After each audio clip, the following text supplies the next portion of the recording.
Hello, I'm Eagle Gardens 1 on Instagram, and this is fucking talking shit with Eagle, episode 365. Hopefully, you guys have had an amazing Easter. I had a great day myself, a lot of eating, and quite a bit of sleeping. I hate to confess, but I've got a great guest with us tonight. Phenomenal Genetics, Paul. How you doing? You want to tell us how you're doing, and of course, where we can find you if they need to find you, good sir. Yes, I'm excellent. Thank you for having me on your show. Phenomenal Genetics. You could find me at phenomenalgenetics.net or phenomenalgenetics3 on Instagram. You could DM me or just check me out on my website. And that is what is that website? It is phenomenalgenetics.net. So I don't know, for some reason you seem to be a little light on my side on the mic. I don't know what happened. There you go. Yeah, I need to speak up a little bit. So you could find me at phenomenalgenetics3 on Instagram, or phenomenalgenetics.net is the webpage. Right on. Well, I don't know. I honestly don't think it was you. As soon as you tapped that phone, that the mic came on so much better. So I can actually hear you crystal clear now. So all right, I think I just had to speak up and get a little closer. Either way, I'm thankful you can join us tonight, man. Did you have a good holiday? Were you able to get some good eats and all that good stuff? Yeah, it was a really good Easter. My wife cooked Easter. She made ham. I'm in the culinary industry. So I was preparing food we had a busy Easter to prepare for. So that was fun, prepping that and getting that all ready, some gourmet food and stuff. I was lucky to be able to come home and enjoy it with the family. Most of the team had to stay back and work, but sounds like a good day all around, I guess. For sure. Yeah, it was a great day. I'm getting ready to roll up a little bit of smash cake that I grew right by Medgrow 1 and G1. Smash cake. Bring something to smoke on tonight, my friend. Yes. See it. Cameras never do it justice.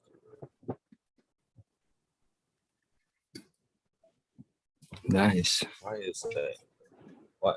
I had there for a second. I can't ever get a good one.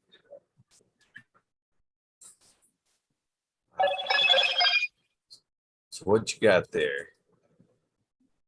This jar is some heavy duty fruit gum. It's a cross of heavy duty fruity and bubble gum. Lighting's pretty bad in here. I was just pressing rosin. That's why my fingers are just jammed with. Should have put on gloves. Yeah, I was just breaking up a bunch of herb, and sometimes it's easier to throw on gloves, but I was in a hurry to make some rosin real quick. I don't blame you there. I don't blame you. What kind of press do you have? I got a dab press maybe about a year or two ago. I enjoy it. You went quiet again, my friend. All right, I got a dab press. It was I got it a couple years ago. Works pretty good. I really convinced my wife to get it for me. But yeah, I haven't been there yet. But I know that it's just going to be one of the things that's going to demand more time if I get it. Got enough on my plate right now, so I guess smoking and bubble hash are good enough currently. You know what I mean? Have you ever done the dry ice hash method?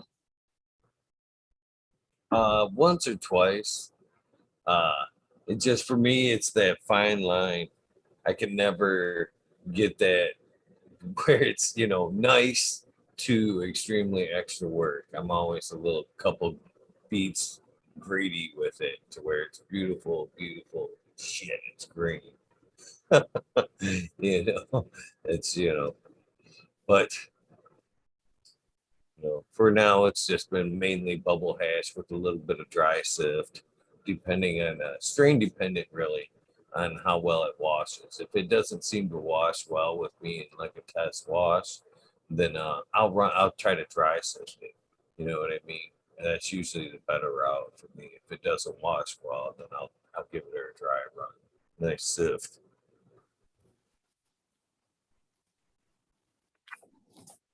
So let's talk about phenomenal genetics. I was really passionate when I was younger. I'd say about when I was 14, I got into reading a cannabis magazine. I think it was High Times. And I was reading about some guys in Northern California about how they're breeding and stuff. This is when I was just beginning to smoke. And I was just like, yeah, I was thinking about how they were talking about how they breed their seeds, how they select the best genetics for the next year. And reading those articles when I first started really sparked my interest. And I go, I got to learn to do this stuff. This is fantastic. This is like worth, these guys are passionate about making their own genetics and making it better. So from the very first beginning, when I first started, I was really passionate about it. It seemed like some of the guys I remember, weight and everything, but they talked about mold resistant strains popped out in my mind a lot.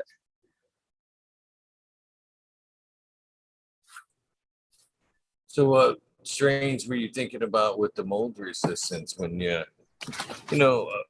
guess let's we should kind of just back up and work our way to the 14. So when was your first time you had to have a first time that led up to the growing aspect of it. So let's start out with the first time and then we'll work up to the want to grow there. So let's hear about your first experience, and then we'll journey onward to why you wanted to grow. Well, what led you to want to grow. I have two dads. My mom was divorced my dad when I was younger. So both my dads smoke. And I was visiting one of my dads when I was like 13 or so. And he had a pot plant in the backyard. And it was awesome. And he was always blazing in the house. And I think I just grabbed some herb, like a half a joint or something, and went out back and blazed it up. I just wanted to smoke so bad that I don't think I even got high. Like what he was smoking was like crap. I don't know. It was like I didn't know it was good or not. So I didn't really get high that much, but I just had like a taste of it and had a little bit of a buzz. But it seemed like he was smoking like maybe like some shake or something that was just like really low. It didn't really get me high the first time until I was like hanging out with one of my buddies and he packed a bowl of some like really good Jackie bud and we were just ripped. I felt like I was in a cartoon.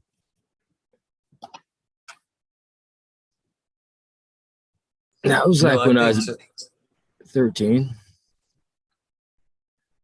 13? Yeah.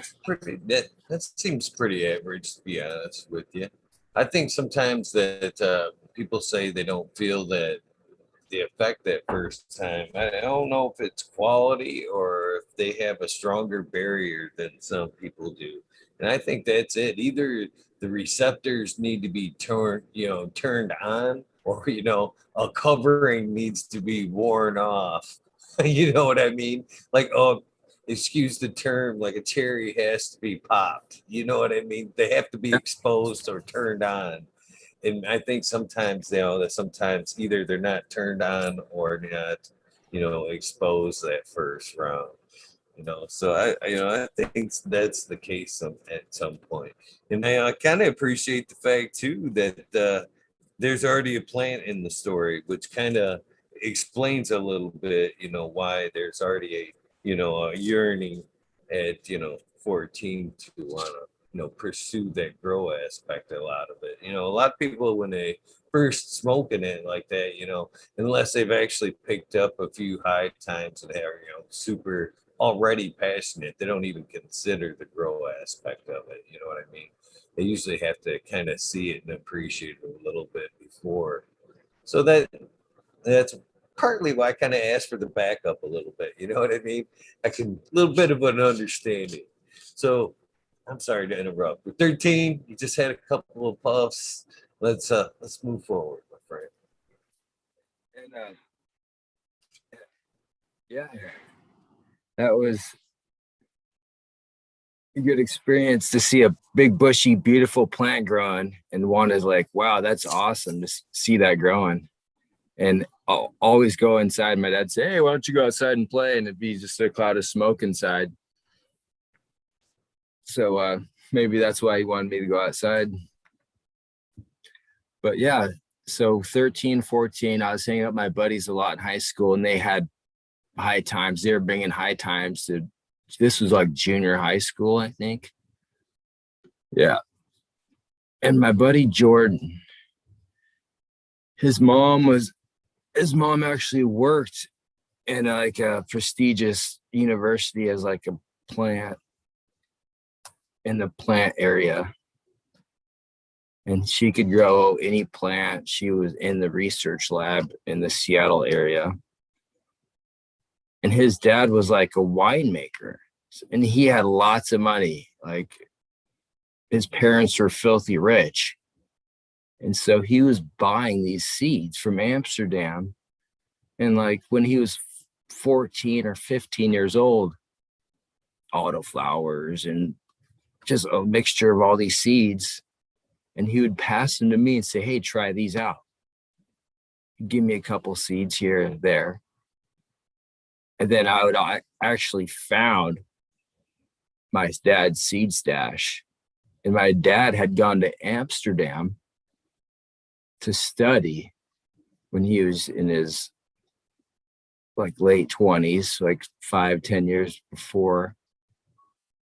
It was like landscape, or the whole college class he was studying abroad.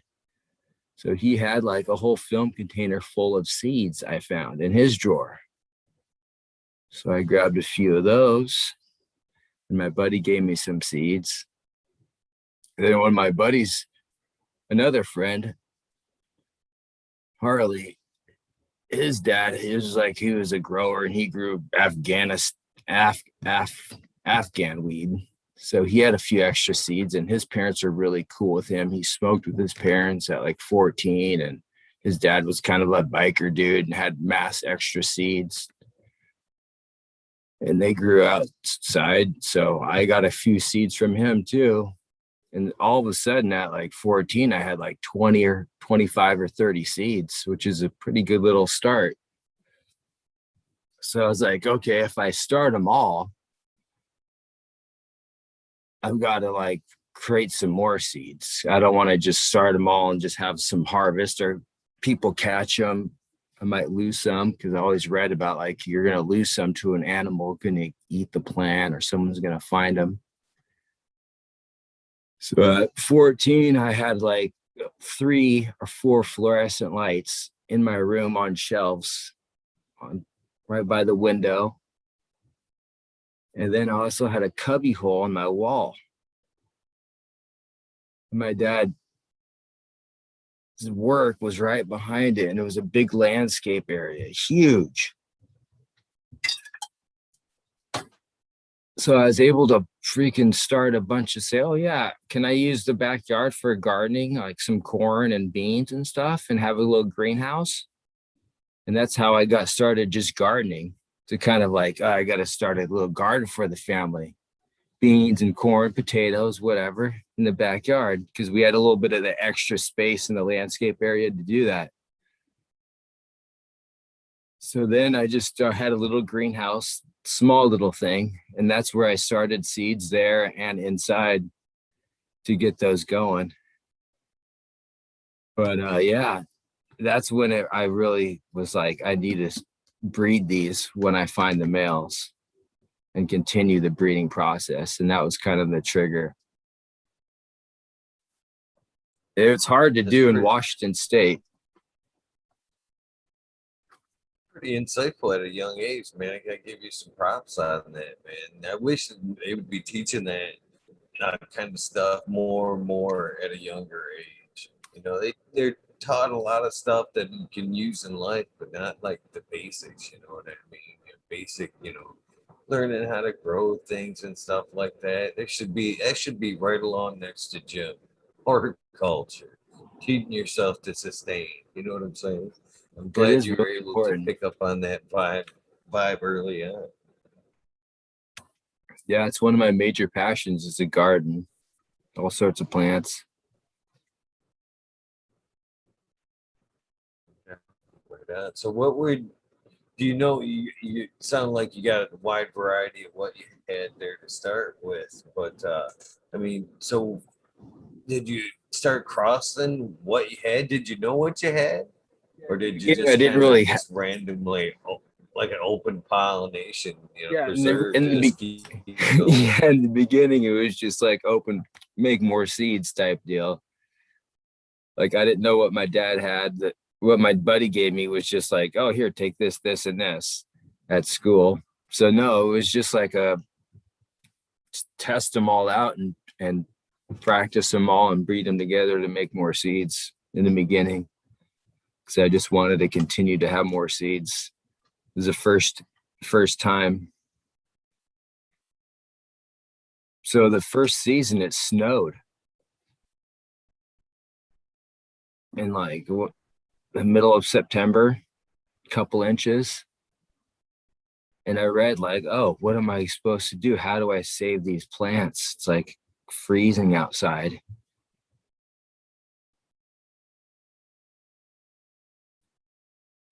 So I put like plastic bags over the buds that had like, they were so small of buds compared to what I see nowadays or what I grow. But I put like little Ziploc bags over the colas just to like protect them from getting snowed on.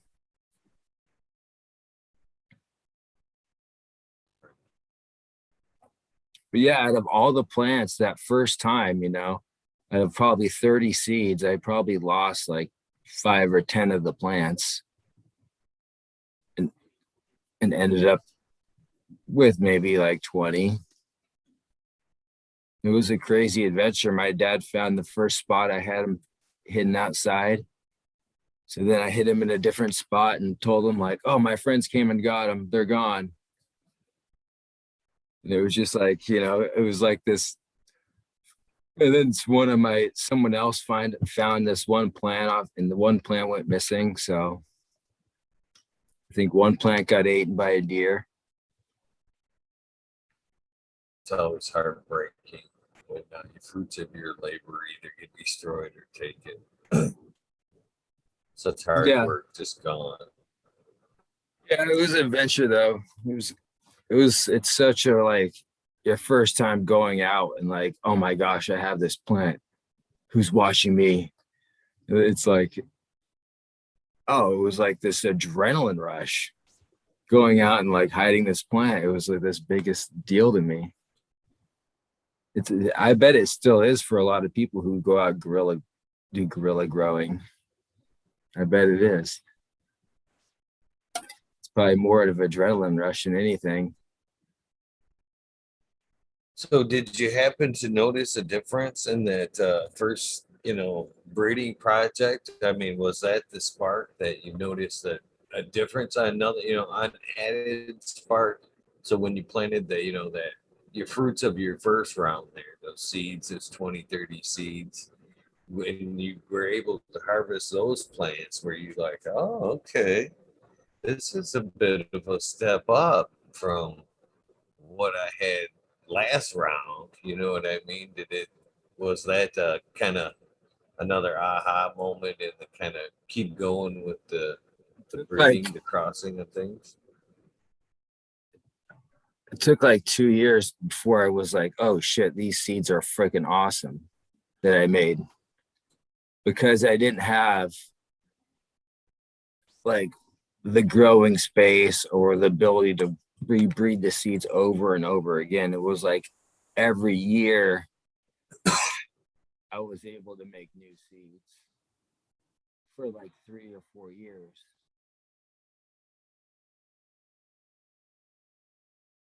It even seemed like one year, there was a year or two that I didn't do breeding. I didn't do breeding all the way through high school. It was like 14, 15, and then maybe Were the first few rounds? How long did you stay outdoors? If I can, you don't mind me asking. it was like the first 2 years I was outdoors. I would start them inside and put them outside. Then I had a good enough a seed stash where I would just take a few from there and start a few outside. I wasn't really breeding for a few years until I would say until I moved out, till I was like about Once you 20. once you come indoors there, what was your setup like? Did you continue like in a soil, or did you uptake in like a cocoa? What was that first indoor setup like? So my first indoor setup, when I was able to well, when I did it when I moved out of my house and was able to just grow in my closet, I would just use like soil from the store and get them going inside, then put them outside. Nothing sophisticated. But then when I moved to my first house, that was when I was using soil. Yeah, it was pretty much just like organic soil I'd buy at the store with extra perlite, it seemed like. Are you still an organic grower to this day? Yeah, I took a break. So I grew organically for a couple years. And then I went to cocoa for that was a while, for like maybe 5 or 6 years. I did like a semi-organic cocoa. It was like cocoa and perlite, a little bit of worm casting. But now, just recently, I'm going to living soil. It's like a slow transition. I would say 80% of the pots in my room are living soil, and I have a few pots that are like organic soil. They're not living soil, but the pots are too small to be considered living soil. But that's as close to it as possible. It's like the cover crop, the worms, the spider mite eating spiders, eating all the other, the beneficial bugs, the praying mantises. I had those. I employed those in my garden last year. I bought a bunch of packs of those just so my daughter could see them hatch in a jar, and then we released them in the room, and then they're everywhere. It was really interesting. And then we'd gather them How up many and did you get release. out of one of them eggs, if you don't mind me asking? I tried the praying mantis at one time. I bought a couple of things, and I don't think they ever even opened up, to be honest with it. So I got them at the store, and they're like $4 or $5 a piece. And it seemed like there's like hundreds of them, like 500 or 600 or something at least, maybe a couple hundred. And I'd put it in a jar with like a breathable top, and I put it in the grow room in like the warmest spot. And it took like a week until they hatched. Oh. So would you say they work better than the ladybug as far Yeah, the as late. IPO? So when you call those places and you ask them about the bugs, and you start asking about ladybugs, they're kind of like, "What, you want to murder ladybugs?" And I'm like, they're like, "Oh, that's unsustainable. Like, you're just raping the lady." And I'm just like, "Well, there's people who have them like all attached over their houses and stuff. I've got them before, and like out, you captured them and just threw them in the room. But like when I try to order them, they seem like it's such a bad thing to get them. Like, why do you want to get, like, we don't have those ladybugs at the moment. They're out of season and blah, blah, blah. They cost a whole bunch for shipping. But I've gotten them at the store before and used them, but it seemed like they die in like a week. Like they'll fly up towards, unless you have your HPS light completely covered, it seems like they'll fly up to the bulb and like burn, like almost burn out on them. If you have your HPS bulb all covered. But I have one HPS that moves in my room back and forth, and they draw into that. But I think they work good for like a greenhouse or indoors if you have LED lights. And I like them. I've got them before. I don't think it's a problem buying ladybugs and letting them go. But I've tried to order them and they wouldn't let me order them. Like they just seem like they're out and it was not worth buying. I had pretty good luck with them myself. You're right. If if you don't kind of like bait them in, sounds like you got to do the same as you do with the praying mantises there. You got to kind of just set them loose in a side environment, kind of keep them happy in there and let them adventure out on their own. But moreover than that is you were counting on that laying of the eggs. I found with the ladybugs. Them adults will eat so many, they'll try to venture off, like you say, and die.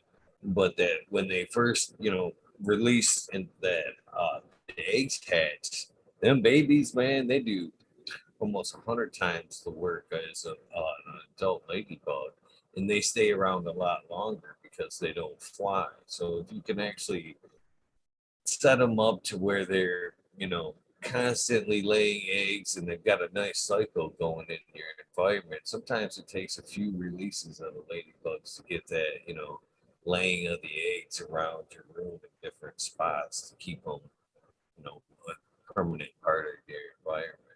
But a lot of people, it's that one and done, and they get frustrated because they set them loose, and then they're crawling on the back of their neck. You're watching them fly up into the lights, like you say, and they get frustrated. They instantly think, "Well, this ain't worth the shit. I just watched half of them die." And again, it can be up and down how long they've been sitting in your grow store. But, they're pretty effective if you can keep that repeating cycle going. They're pretty effective in that way. But I can see how some people would get discouraged. Have you ever mixed ladybugs and mantises? Would they eat each other now? Would the mantises go after the ladybugs, or? I don't know. Like they seem like they'd be a tasty treat for them in the larvae stage like that. It's a funny. You want to hear a funny little story? is related to the ladybugs. Is I was just starting to learn about the ladybugs, and I was setting them loose in my environment. I thought it was a good idea. Like, oh yeah, and fucking, I don't want to spray.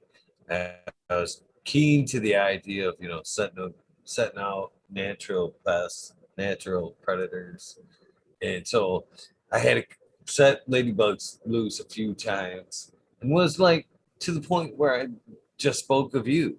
This is bullshit. They all flew away. I give up. Okay. And then all of a sudden, I see these fucking they look like little fucking alligators almost with like little red stripes on their backs. And I am fucking panicking. I am fucking panicking. I take a shot of that. I get it on the fucking forums, which way back when was the Dank Den. And I'm like, what in the fuck is this? Is my fucking, you know what I mean? Great. What is this? This is, I've never seen this. And somebody was like, relax. That's a fucking baby ladybug. You know what I mean? It just looks so early in the stage. You never would have thought, the ladybug was the next step. But it fucking had me fucking freaked out, man. I'm like, thought I had some new fucking predator and shit. I'm like, oh, great. What the fuck?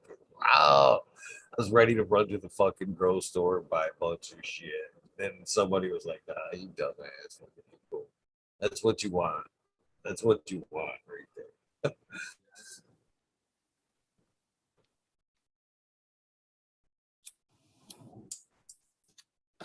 So what strains you got going in the garden at this point? Few years in, second, what you picked up now at took a break and now you're starting back up.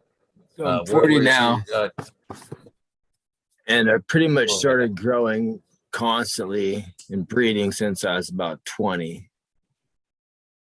So I got my seeds started when I was like 14, kind of test them out, played with them a few years here and there.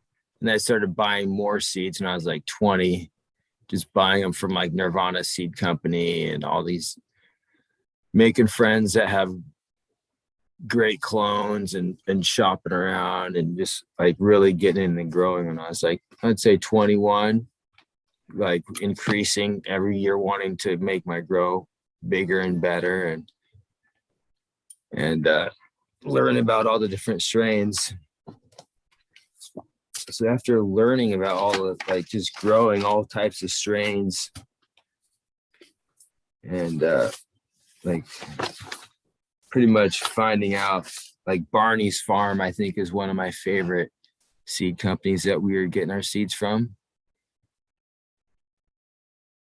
Right. Good source. And DNA Genetics, Mr. Nice Seeds. Those were my favorites back in the day. What are you sourcing out of there? Saw some good breeders, good stock. Yeah.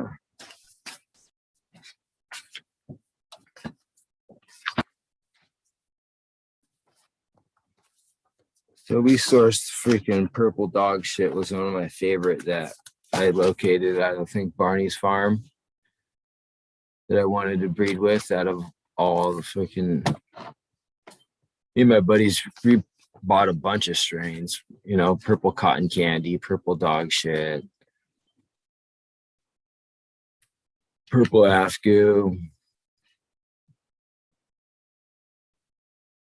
sour diesels, like gorilla, all sorts of everything you could think of, it seemed like back in the day. So let me ask you this, because I did the same thing back in the day. So what made you choose? Are you trying to pull strains you've already heard of, or what's making you choose what you choose? Because it's a big gamble. You know what I mean? So that was the thing. You're risking your cash. You're risking if they show up. You know what I mean? And you're risking the quality. That was the one thing that we had problems with the most is like when I grew, it would be like there'd be some strains that would get powdery mildew like crazy. You know, we'd have like 4 or 5 strains in the room, and there'd be maybe one strain that didn't get it at all. And it was like, well, it's not the freaking condition. Well, it could be bad conditions, but why did this plant not get it and everything else got it? So that would be like, I would be like, that's the one we're going to work with. I don't want any of these plants to be bred. Like these, they're good.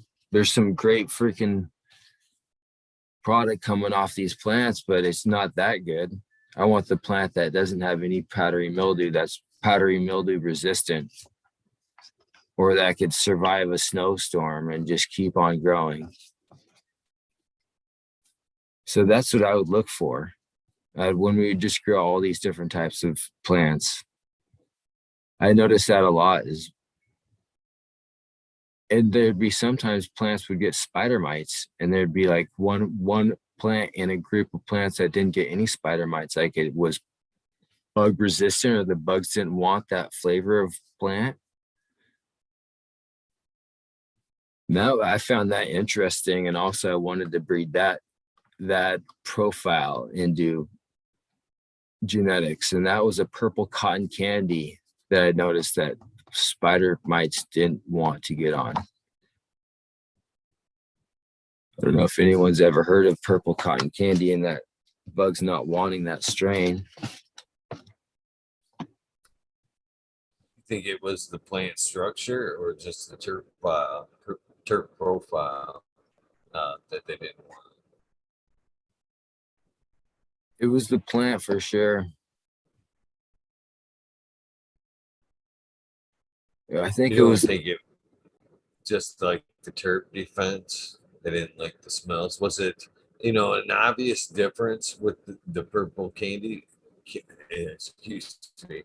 With any particular plant that stood out from the rest?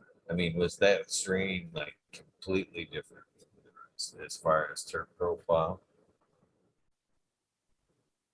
Seemed like it was a sweeter plant to me, flavor wise. But it grew next to 2 other plants where they're like pretty much powder, like spider mites on them. They had powdery mildew on them, and that plant was resistant to the mites. Like they didn't crawl on it. So that was, and then we retested that plant again. We put that plant outside where other plants had spider mites, and they didn't go on that plant. So that was like, okay, we're going to breed this plant.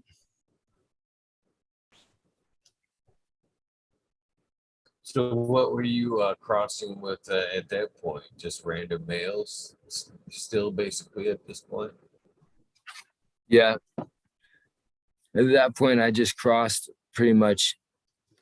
I got into bubble gum.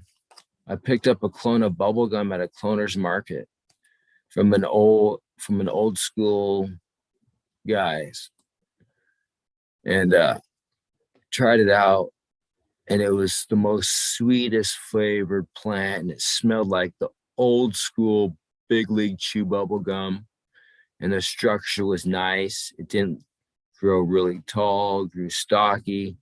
It liked to bush out. And that's one of the strains that I pretty much ran with. That one didn't have any powdery mildew either. That one was put freaking outside in the mass cold where other plants didn't like it. It survived freaking 90% humidity for a week. Didn't get any mold on it. It was tested so hard in indoors, outdoor, and just shitty grow rooms, and it did fantastic. So I just multiplied that bubble gum and bred that hard on a lot of old school strains that were like, okay, I thought, what are the favorite strains I liked in like 99, 2000, 2001? I was thinking like 10 years back. I was like, what are those old school strains that I love that are going to be hard to find? And then wanted to breed all those old school strains like Alaskan Thunderfuck, um, like the Northern Lights, the freaking.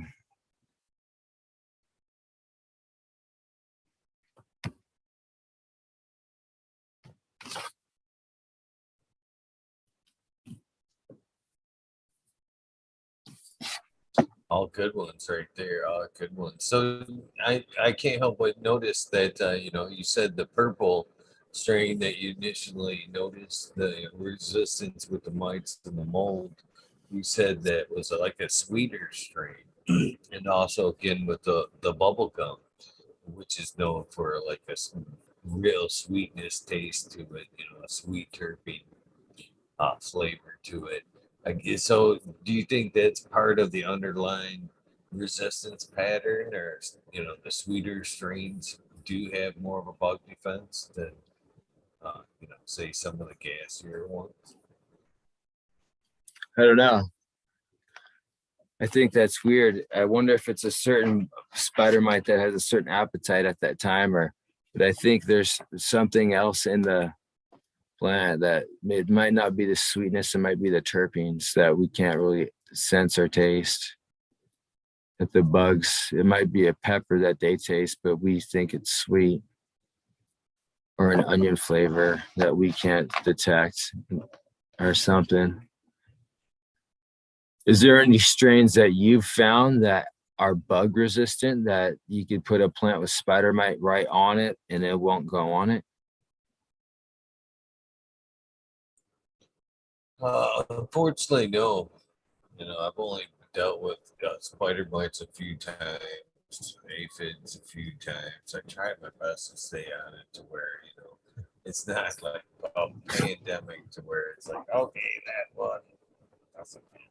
But no, I can't say. The one time I had the spider mites, the worst time I had the spider mites, I got that shit right from a friend, to be honest with you. They asked me to run some material, and I had to like tuck it in my room for a second because I had somebody from the law enforcement that was coming over for an uncannabis related visit. I was actually building some cabinets for them, and I didn't want it to smell, so I took my friend brought me. And I put it up in my flower room right next to the fucking the filter, thinking that'd be a good spot. Well, unbeknownst to me, the bag was full of spider mites. That's why he chopped his shit down. It got a nice section before I noticed it, and what a mess! What a mess! So yeah, that was my first and worst. At that point, I just took everything out, man. It's stupid enough to spray liquid ladybug. Well, it was still early, 4 or 5, but still. And like I always felt guilty about spraying in flower. Even though they said you can spray up to the day of safe to the hard day of harvest. I always wonder about that guarantee, to this day. Smoking and stuff. So spider mites breathe like humans, right? They have to breathe oxygen. If someone had spider mites in the room, couldn't they just fill the room with mass CO2 to like 2,000 parts per million for 12 hours? And I couldn't tell you, my friend. Even like 5 or 6 hours, you'd think they would just suffocate and die, but their eggs would still be there. Very true, very true. Yeah, So right, a terrible experience. so it was always a struggle when I was growing, when I was like 25 or something, when I was growing with buddies, and they didn't want to see me do any breeding or anything. They just wanted to pump out mass product and not breed. And I was like, no, that's like really important to me. So yeah, that was always like on my mind, like, all right, I'm taking one of these plants out and moving into this room to breed with, or moving it outside to pollinate with. And they're always laughing at me, like, why are you doing that stupid stuff? Like, no one's looking for seeds right now. And it seemed like that on the market too. It was all about clones. It was a big cloners market. It was big medical. There was no one really, there were seeds, but they seemed like most people were selling them from California or Europe or Spain, or it wasn't a local thing. But I was like, yeah, well, I don't know why people aren't selling seeds. I'm going to be, as soon as I freaking make some really good crosses and get all these strains. So I was like, back then I was going for, one of my favorite was like Northern Lights, Cheesequake, Strawberry Haze, like Blackberry Kush.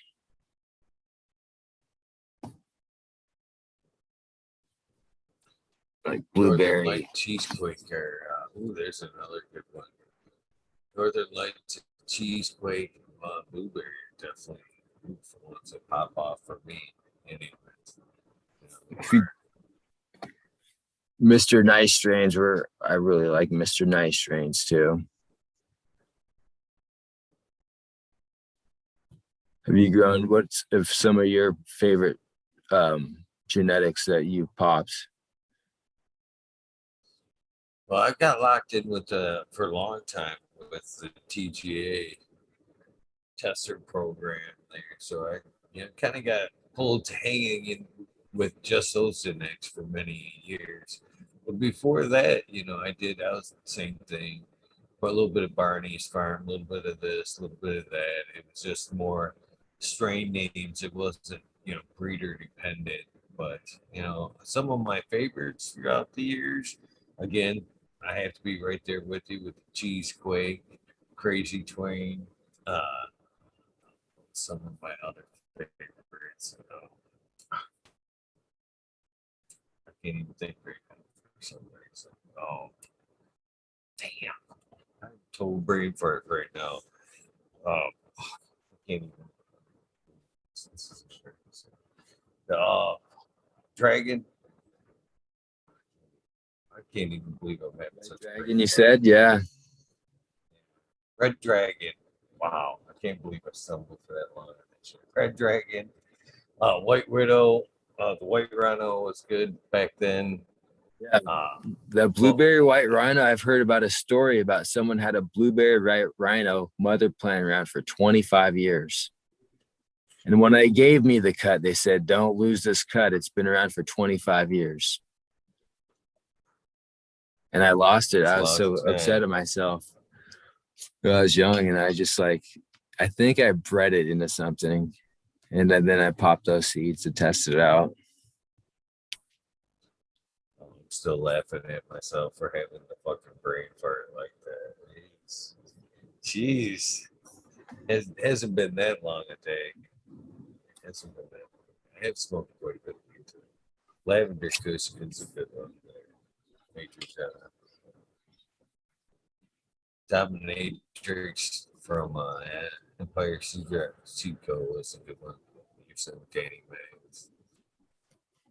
Yeah, I've grown up quite a few. I can't believe I had such a brain fart there. I always do kind of a little bit though, because it's hard to pick out for just single one. I run them for a little bit and keep moving on. For me, it's always been about that quest of trying to find that next new one, not necessarily chasing what is hype, what's current. You know what I mean? I don't have that bond. It's always run them. This one's good, but I want to move on to what's next.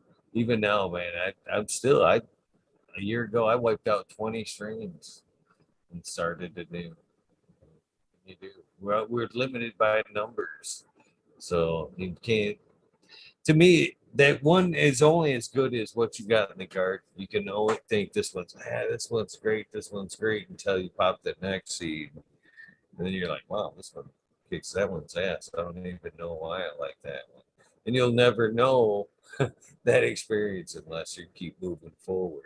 So I try not to get too attached to a lot of shit that's in the garden. It's good, but is it the keeper for me? I haven't found not that one that just completely annihilates me.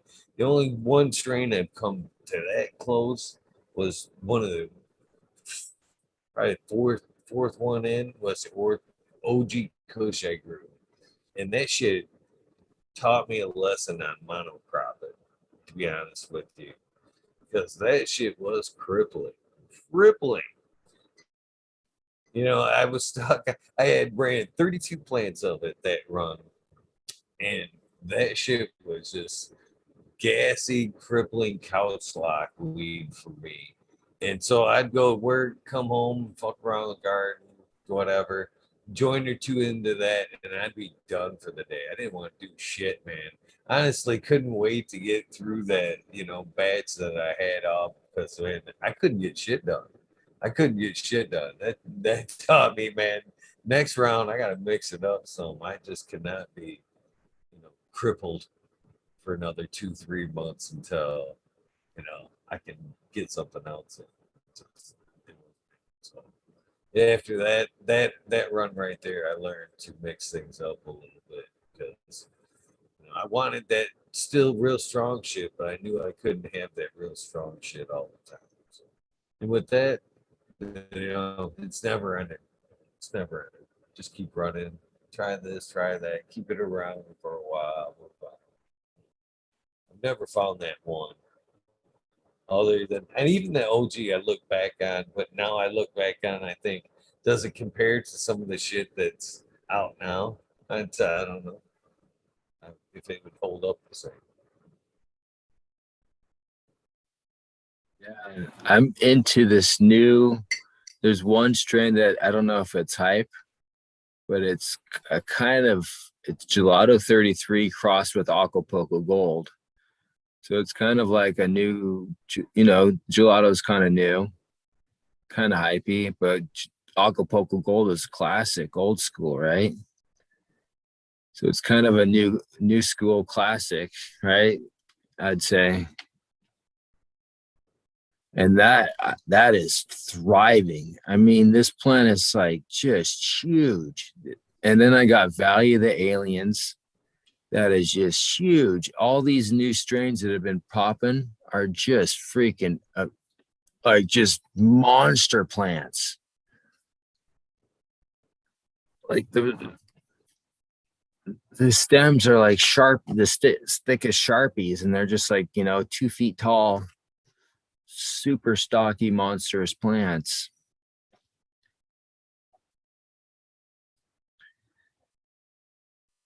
And I'm gonna be breeding some of those. That'll be fun. How long have you been growing out the Acapulco Gold there? This is my first run of it.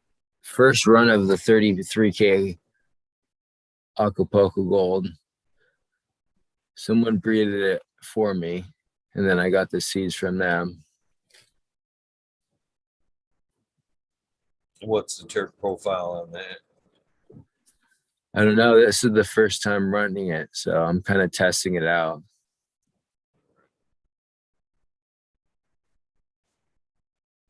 It's just flowering now. It's like a week into flower. I have one in my greenhouse outside. In my greenhouse, I have a big plant that's blackberry bubblegum haze. It's like a 12-week plant, and it's in week 3 or 4. And I'm hoping that's not too late to pollinate. But I have Valley of the Aliens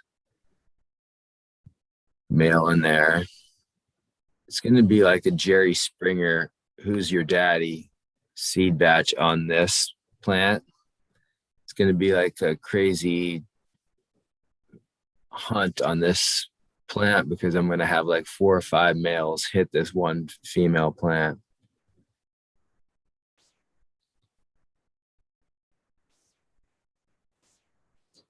So you're already working outdoors in the greenhouse? Yeah, I have a small greenhouse. It's those What's ones your that are overnights there? it's too freezing cold. It was like freezing like a week ago, and it wasn't even a sealed greenhouse. It was like a hoop house. So some of the plants were like, way too cold. So I ordered some plastic and made and sealed it all in. So it's not completely sealed, but it's like 99. So a little bit of air could flow in, but it's pretty much encapsulated. It needs to be warmer. I wish I could put a heater out there at night. But it's going to be a What's the bunch of lowest temperatures that you've seen the plants be able to take and stand back in a so I've veg like say in the area? so bubble gum. I've had a plant of bubble gum that's a really weak plant, a foot tall, clone, really thin stem, little dainty little plant that's a foot tall in a little 2-gallon pot, fabric pot, put outside, and it freezed at like 30 degrees. The plant was frozen all the way through, almost. I'd say almost frozen. The top 2 inches of the soil were frozen, like the roots were damaged, and it was like totally stressed out to the maximum. And I noticed that, and she was almost dead. So I grabbed her and brought her in. But that was that's what that bubblegum strain could take. It could take the cold. I grew a bubblegum herb back in the day that was like super. It tasted like bubble yum, like the chewing gum. It was super gummy, and I always tasted great. I ran it for about 4 runs, and again, just faded out. But I've always wanted to go back to it. I always miss that flavor. That's a different profile. It's tougher to get nowadays, and it stands out. You know what I mean? That's another thing that I've noticed throughout the years is people. If you give people the chance, you know what I mean, to like blindly test themselves, take away that fucking number, you know what I mean, that everybody likes to put so much emphasis on these days. Strip all that shit aside. All that shit aside. You could put fucking 10 jars of your cookies and all your 30 plus THC strains up there, mix them in with 10 other super terpy, put bubble gum up there, fucking put some fucking a nice orange strain up there, something with a little berry to it. You know what I mean? Something that catches the nose that's off from them high gas, high number strains. I bet you those terpy jars empty out every time. You strip down the numbers and just hand people jars. Smell this, smell this, smell this. I'm willing to bet those terpy jars empty out first every time. Every time. That's my experience anyway. Oh yeah. Numbers aside. Flavor. Oh yeah, those flavors that are like, tropical and fruity and just like, wow, that smells delicious. Something you want to eat, or it's just like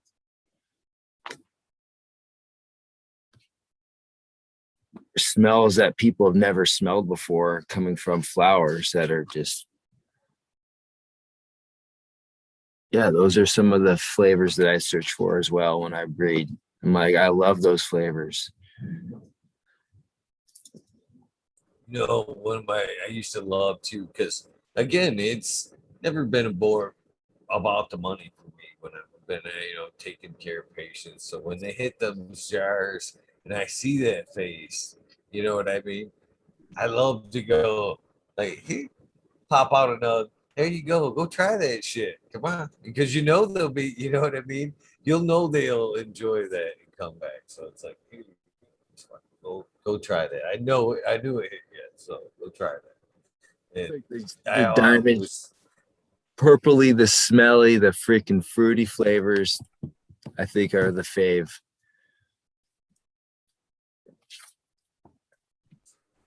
it definitely knows they definitely add something to the nose. For me right now, it's the pines. The pines I'm really fond of.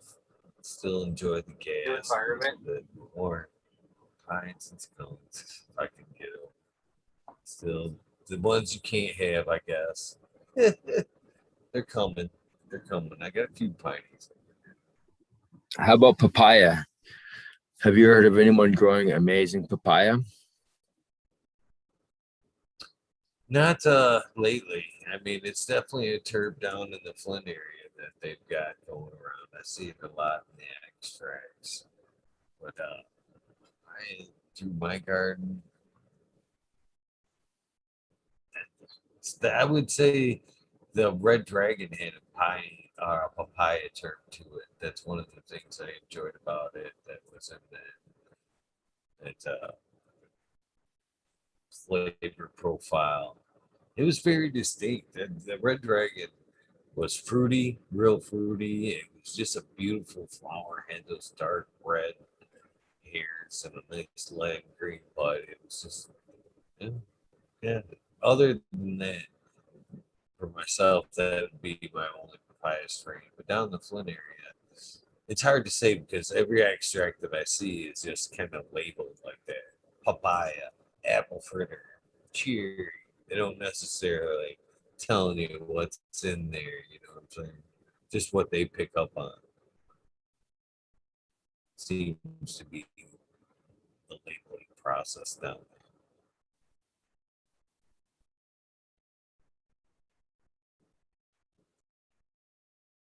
So, what's current on the menu for your season?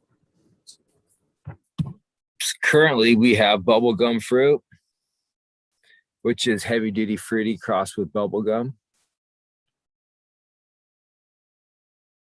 That one is about it. It gets ripe at like 8, I'd say 9 weeks or 10 weeks. But then if you don't harvest it, it continues to keep growing. Like, you ever have those plants where if you don't harvest it, it kind of foxtails a little more and keeps growing? The buds keep growing, getting bigger, and like having new growth. So you could harvest half the plant and watch the other plant get a little bit riper. That's the one thing I learned about that plant, which is really interesting. I don't know if it's because I changed the environment a little bit in my room or what, but she seems awesome. Sometimes it is it's like heavy feeding late flower kick off that I've noticed. That second stage of growth, if you don't pull back with the nitrogen, she will kind of keep pushing forward. So that sounds like a good one. A quick flip sounds like 8 weeks to ripe. Mm-hmm. Now, when you say ripe, is that what trichome percentage are you looking at there? More clear to cloudy, with the or cloudy with like all cloudy and like 25% amber, roughly. Good description. Good description of ripe, and I like the term ripe versus harvest. Because I'm actually right there with you. I prefer to let the bud ripen. That's a good word. I appreciate that. Because that's when you get to that stage that you're talking about, all cloudy, with about 25%. That's when the bud's actually swelled to it's probably about its peak, in my opinion. You start going to, clear, cloudy with just 1 or 2 ambers there.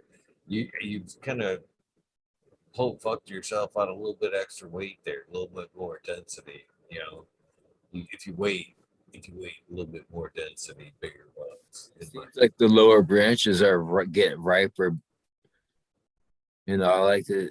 Sometimes I'll just take half the plant when half the lower branches and wait the other half plant when it's a little bit riper. It seems like that to me. I heard on someone was talking on the radio or a podcast somewhere. They said, yeah, you just take the top half of the plant and let the lower half ripen. I'm like, that's opposite for me. My lower plants usually riper quicker. Maybe because it doesn't get as much light or it's getting That's my experience is the lower branches ripen quicker. That would make sense because they're struggling to get the light, so it's less light, less shorter days for the lowers. So what else we have on the menus? We have this old school Northern Lights that came out of what I think it's Northwest area, Northern Lights, crossed with Bog Bubble. Bog, that's like a bubble gum strain from Bog.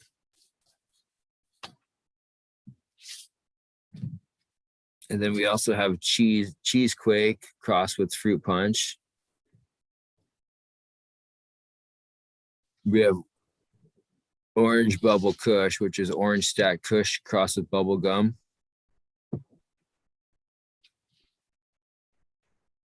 Strawberry Gorilla, which is Strawberry Gorilla 4. Or this is Gorilla Green number 4 with Strawberry Haze. Sounds good. So It's far. amazing. We have this one called Bubble War God. This is like a super hashy plant. It's bubble gum crossed with God of War. And then Blackberry Kush crossed with bubble gum. It's like a blackberry bubble gum haze, pretty much. It's the one I'm gonna breed in the greenhouse and do no one ever does this. There's a lot of people who want to buy packs, but each pack is like people want a 10 pack or whatnot. But what about variety packs? Do you think people would ever want a variety pack? Like this plant gets crossed with 5 males and you get 30 seeds for whatever price, $50 or something. That way someone who is just starting out could have a variety of seeds, and then you could have the list of here's the mother and here's all the males. And you get to decipher what it is. There's no really knowing, but you'll have a variety of these crosses. I think that would be interesting for some people. Man, I'm fucking so guilty. Somebody was just on the other night, kind of, Mendo Doe. It's fucking Mendo Doe. That was talking about doing a similar idea like that. Yeah, very That's a similar idea to that. They're great. Mendodale, that's a great idea. Those guys are awesome. Yeah, they were pretty good. That was a pretty good episode. That was just like 2 weeks ago they were on the show. Doing the outdoor video. Cool cats, man. Appreciate them. Kind of sucks that they were kind of bullied into removing the Weed Nerd name off of that album. But it is what it is. Man.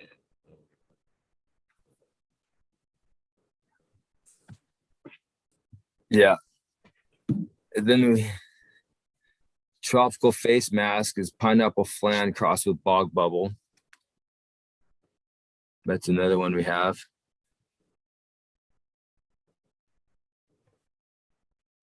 Bubble That's Sky a great Coat. strain right there, that boggle there. Yeah.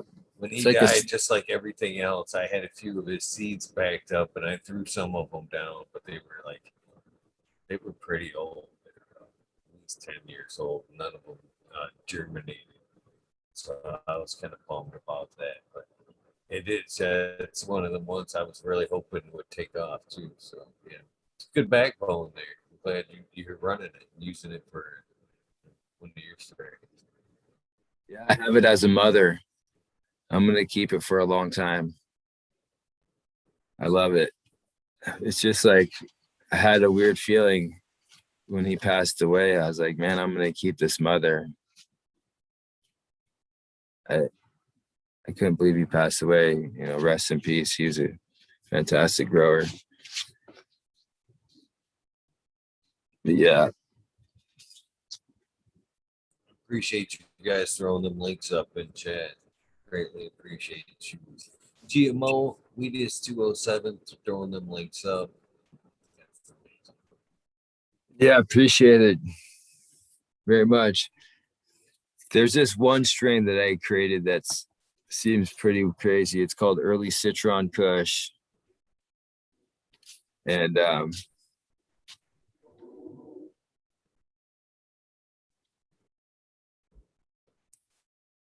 that's created from early ghost shit, which is purple dog shit crossed with ghost train haze. And I only got like That's 10 supposed to be seeds. a fire. That ghost train. That was one that was like, okay, this would be like we talked about, me and my buddies back in the day, what would be the best genetics that we were running, what would be like the best. And we said those would be the best. Everyone was like, yeah, that'd be the best fucking cross, I think. Because everyone was in the gas back then. Seemed like 10 years ago, it's just like, what was the gas? Super fire. And that was, yes, really faded that far. It's still quite the demand for the gas. still awesome, yep. But yeah, that one, it was a plant that I planted and it flowered super early, super quick, like finishing outdoors in the end of August. Like what it almost like a semi autoflower to it. I don't know. So we called it early girl ghost shit. That's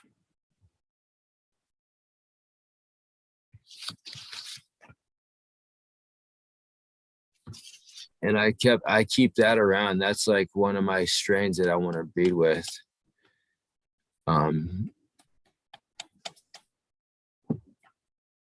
That I want to breed a lot onto.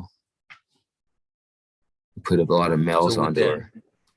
With the outdoor season on us right now, is there some strains that you have or suggest that would be great for the outdoor season?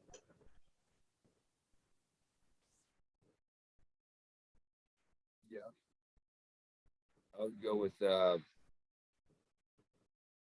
blackberry bubble gum. Is a great strain for outdoors. I have that and it grows awesome outdoors. Melon Girl Ghost Poop. Melon Girl Ghost Poop would be a killer one to run outside because that's the early girl ghost shit crossed with melon mosh pit. And that would flower super early. They both flower early, the melon mosh and they're both really too early flowering strains. So I think they'll flower super early outside for those northern latitudes. Anything with early citron kush, that's the one I'm going to be running outside. I have it outside right now and it's going to flower. And it's a really small plant, but we'll see how it does. It's too early, I think, for most people in Washington to go outside unless you have a greenhouse or supplemental lighting, because if you put it outside right now, it's just going to flower. But it's okay. I'll just have them flower and see how they perform and get some seeds off them in the greenhouse. Yes, but they still have some time to order up some seeds and get them started. That's why I'm asking. So next run, I'm expecting a whole bunch of autoflowers to come in. I ordered a whole bunch of autoflowers from a bunch of different people. And those will be in the ground in probably a month, I would say, in the greenhouse. And by the time those are towards the end of their flower, the other plants will be moved out, and those will be feminized with the colloidal silver. I'm going to probably pick a few of them to be feminized. So the few will be males. And go from there and make a bunch of autoflower seeds. I might just do one male to keep it organized. Just pick one male out, one male auto, and pollinate that one male to all. They're all female, I think, autoflowers. So I'm going to have to reverse one and make one male, like spray the colloidal silver. Have you ever done that before? Oh, no. Never ventured down that road yet. I was just asking because I've just started doing it in the last couple of years. No. Up until recent, testing has been my main focus. You know what I mean? As far as making of the seeds, it's been recent last few years, and just half-heartedly. You know what I mean?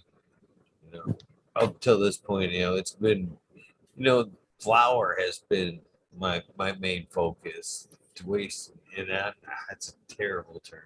Not to waste space, but to utilize space for just seed production would have been crazy for me. The way I work things here, too small of space. Even with the breeding project I've taken on or agreed to with this DOA strain, I'm kind of wondering where I'm gonna flower or seed these two girls up without risking the patient flower. You know what I mean? I actually had a light leak the last time and had to, pass out some flour that had a little bit of seed in it. I tried to keep as much of it to myself as possible, but there was still some that got out there. I got a few seeds out of this, and after compensation for the seed, or they wanted to keep them, whatever. But yeah, it's terrible when you have to pass on some CD medicine to the patient there. It's like, sorry about that. So yeah, I try to stay away from most kind of pollination here. And to be honest with you, as far as that goes, only tried the autos a couple of times and had terrible luck with autos. And that one was early on, and one was like the last year, and it was like, yeah, I didn't. Yeah. That's a funny little story about that. I figured autos were kind of already simple down to that point to where, yeah, they were just, you know, drop them and forget about them, basically, throw them in a corner, water them, whatever, 24 hours of light. And then I threw them down, and somebody, a few days later, just as they were coming up to, breaking ground, they were like, you're going to have to sex those in a few days. And I was like, what? For reals? Yeah. That's a rec pack. And I'm like, oh, that's a fucking cool joke right there. Really? So yeah, it ended up being, there was 8 of them, 5 of them were fucking turned out to be male. The other 3, I don't know if I just kicked them to the side or whatever, but they didn't do maybe overwater even, but yeah. I didn't. They didn't even flower. I ended up pulling them out of the. I just gave up shortly thereafter. I was like, yeah, fuck this. It's wasting my life. It's supposed to be extra. Now it's just wasting my life. But again, I'm not knocking them. I've seen a lot of people crush them with autos these days, especially up in Canada outdoors, man. Seen a lot of good stuff outdoors. And processing that stuff for hash. That's another would be my next question. Do you have some good strains that are good hash strains that you've noticed? Because that's very important these days. The extract guys want that, terpy, super good extract flower. You have something that's good for extracts. Mm-hmm.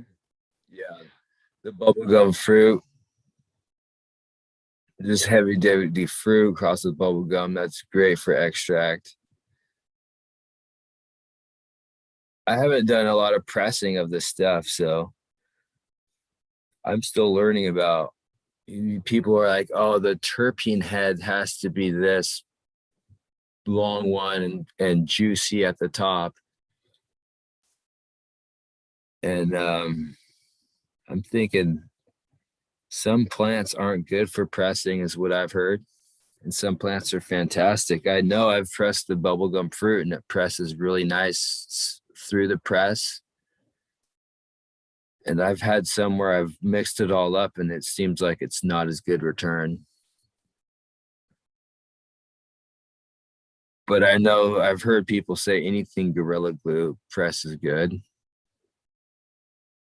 But I'm not the expert at pressing, so I wish I could press all these and know, really. But I'm pretty sure the early Citron Kush will put out good terps. It should press good. But there is a type of size of trichome that presses perfectly, I guess. Some of them are round and small and they don't press right, or flow when they press is good. I've been more of a flower connoisseur. Guys would say it depends on the medium. The organics would probably bigger, oily heads press better. So I'm willing to bet every organic grower in chat. I think the bubble war god that's a hashy plant too. I know that it tastes like hash. You touch it and it sticks to your fingers. When you look at it, the trichomes are fucking huge and long and coming off. That one, I know that one would press good just from, it just seems like that's a hash plant.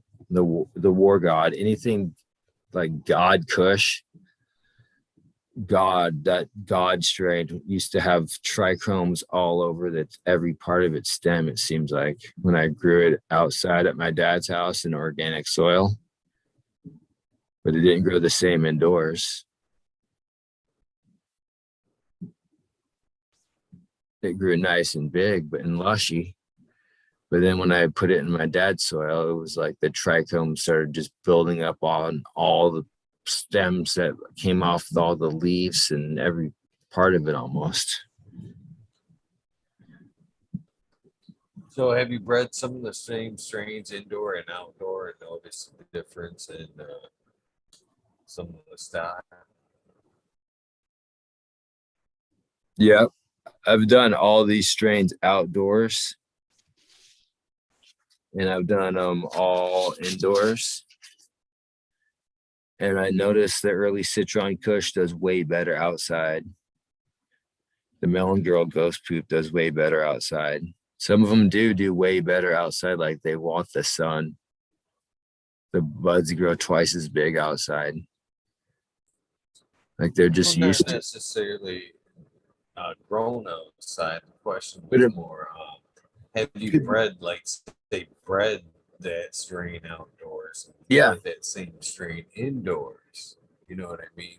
It had two different seed oh, stock where you notice, this one was more rich in this terpene outdoor bred, and this one was different, indoor bred, it was more pronounced with a different terpene profile. Have you no, noticed haven't. anything or done anything like that? That's what I'm noticing right now with living soil. It seems like the seeds are huge.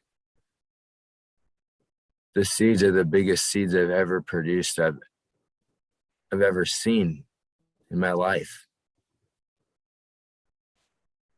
Some seeds even seem to have like a third side to them. Huh. Like you could almost like they're just huge. I mean, I should get one out, but How many runs in the living soil? it's only been like two or three runs, like a year or less than a year.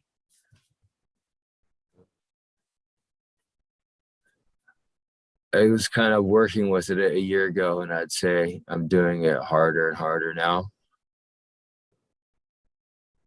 but it's hard to like. Still, I do a lot of organic. It's organic growing in the veg room until it's into the flower room. Then it's more of like the living soil finish. Just So to are you ease. letting how long are you letting them go from one to the other? So after that transplant, how long of a veg before you let it, set in there? A week, 2 weeks? Do you let it, kind of adapt from one to the other before you flower? It all depends. Sometimes I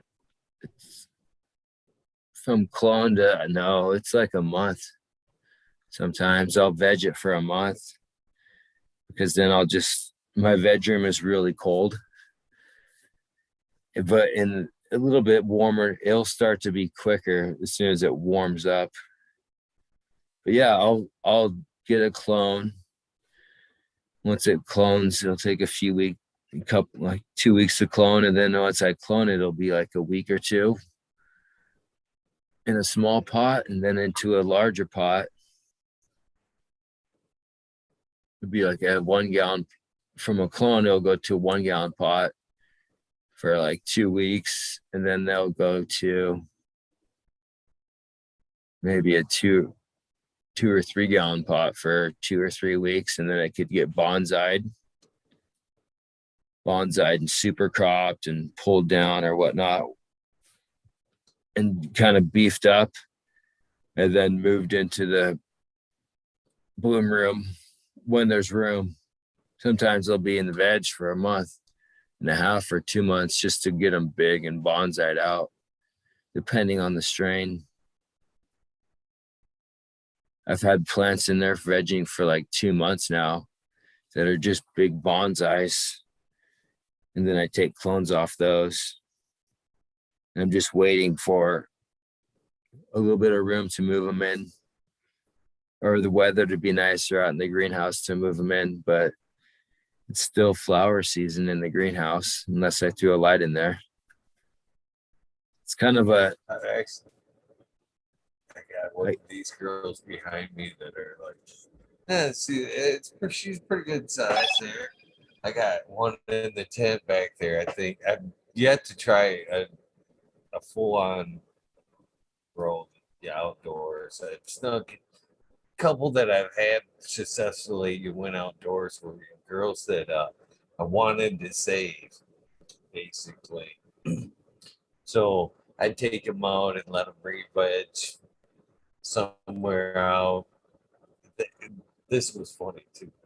Back early in medical stages when I first got my license, and terrified of the cow, I would like hide some. Go take a plant that I really wanted to keep, and I just like go throw her out in the woods somewhere and let her re-veg. You know what I mean? So it wasn't. It was. It was kind of in the library, but not in the library. You know what I'm saying? If she re-vegged, made it through, it was like yes. But you know what I mean? If it didn't, eh, yeah. In fact, I got one right here. Same thing. Ah, she's got it's that same type of situation. You know what I mean? Do I take her out, throw her somewhere? Perfect time of year, just another week or so. It should be warm. And if that's the case, you know what I mean? She can survive, then I can take a couple cuts off her, dip her in some sulfur, bring them in, quarantine them for a bit. I've got that strain back, you know what I mean? And then let that girl just keep on going out in the outdoor environment. Clean her up a little bit, just let her keep chugging along.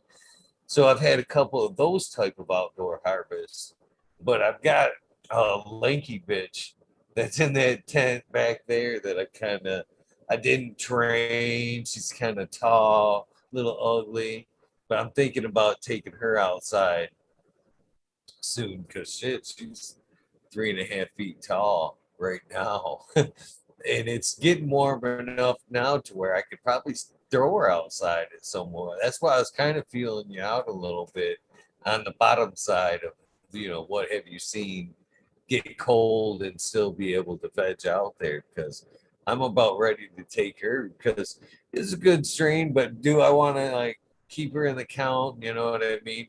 She's way too tall to try. Like say something like that. That girl right there. Even there's one even a little further back. You can see on the back by the punching bag. She's 4 foot tall. I can still bend her over. You know what I mean? Manipulate it. Flatten her out, tabletop her, kind of a taller version of this right here. You know what I mean? Just up and flatten out and then clean everything out and still be able to manipulate her indoors. But that one I'm talking about ain't worth all that. You know what I mean? She'd be perfect to take outside, bury down somewhere, and she makes it, she makes it, she don't, she don't. But it'd be a hell of a start on an outdoor plant. You know what I mean? Shit, if she does make it, she's gonna be a fucking treat. So I'm willing to throw her outside and see what happens versus just killing her off. Might just kill it all.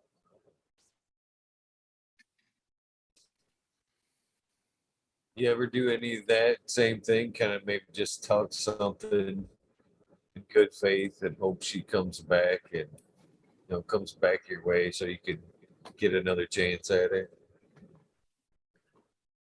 Yeah, I have.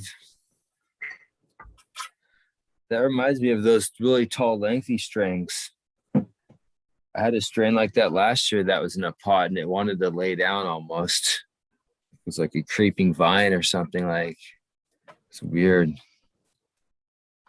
But yeah, I like throwing plants outside to test them in the cold weather in the spring. For And me, it's not necessarily a test as like it is like that Hail Mary save. You know what I mean? sometimes they'll Got do better in the got some sun. good. I like it. It's like one of those ones that's like it was right on the. It's on the cusp of the cut. You know what I mean? I'm smoking it right now. Another, its sister. You know what I mean? And I just harvested that one. I know I ain't got no phones back of it. I'm like, do I want her to go yet? Mm, I don't know. We'll see. We'll see. So I'm throw her out somewhere, give her a Hail Mary shot. She makes it through. Perfect time to try to get an outdoor revenge going. So we'll see. The She done, sun she done. sometimes brings the Move on. plant back to life, really. The outdoor cold and the sun, and it kind of sometimes makes a plant solid, girths it up. Well, it's definitely in my experience has I've noticed that for a lot of people, if they take a six plant and put her outdoors for even a few weeks and bring it back in, that it restores a lot of bullshit back in the plant. Overall health, vigor, any kind of genetics way that a lot of people have seen can usually be restored after some good time outdoors. But what I found in my case, them strains, them Hail Marys, I noticed shit that I never, I mean, in some cases, uh, Space Candy was the first one that I tried this with. I ran Space Candy for many runs. Great strain. It was more of a cloning accident, is why she didn't make it. You know what I mean? So at that point, I did the same thing as I'm doing over here with the smash cake. Threw her outside, and then once she re-vegged and clones were popping out there, or, clonable branches, I swiped some and brought her back indoors. You know what I mean? We got her right back into a steady environment. Was like, aha, I got you back, baby. You know what I mean? And then let the rest of the other one go. But man, that flower was totally different from one. But like as you're saying yourself here, that strain that cut that I brought back indoors offered completely different traits than what I had noticed many, many runs prior. She was much more sweeter, a lot more candy-ish. She showed a lot more traits that she didn't, show indoors from seed. From seed. till then. You know what I mean? But taking her outdoors and bringing her back in was like, okay, there's some new shit going on here. You know what I mean?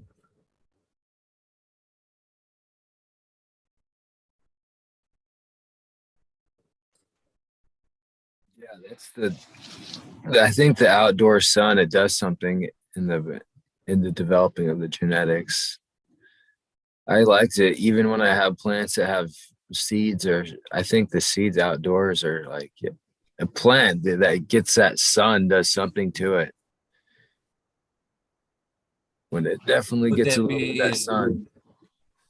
with that being said, do you almost think that the test a lot testing should be diverse, from multi environments, but do you think you'd get your most accurate tests from the testers grown outdoors? You know what I mean? From Mother Nature, do you think that's its fullest expression of what it would be or could be?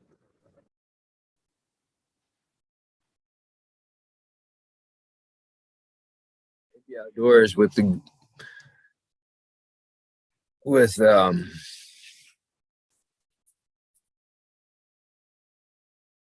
like people have the outdoors greenhouse with added light. I think the sun, when it has the sun rays, it really develops the full terpenes.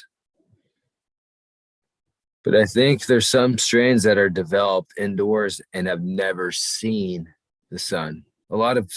There's so many growers who grow and breed indoors that plant. There's a whole lines of genetics that have probably never developed or seen the sun, and they're probably great genetics. So I mean, That's what so it's kind when of they're what I'm planted getting outside, they're at going to do there. great. See, I know when I like run that from seed, I don't necessarily see the full expression of what I'm getting till at least the second or third run. First time, I'm getting a taste of what she's got. Second run, I'm getting pretty much a whole new profile. I'm seeing mainly what the plant has to offer. Sometimes I don't see that completely till the third run on some strains. But do you think you can get that, skip the indoor, what I would see second, third run? Can you think you would skip that by putting your outdoors one run because you have that full spectrum of the sun, you have more environment? What do you think the outdoor grower from that first test would see what I'm seeing like the third run, first run? You understand what I'm saying? Would that test be that much more advanced? I guess.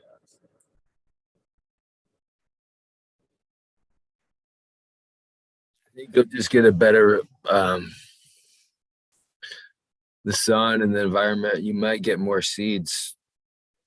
The plant will probably be bigger if it's outside, and you'll probably just have. I don't think it matters too much, but breeding outside will make your genetics, I think, stronger in the long run.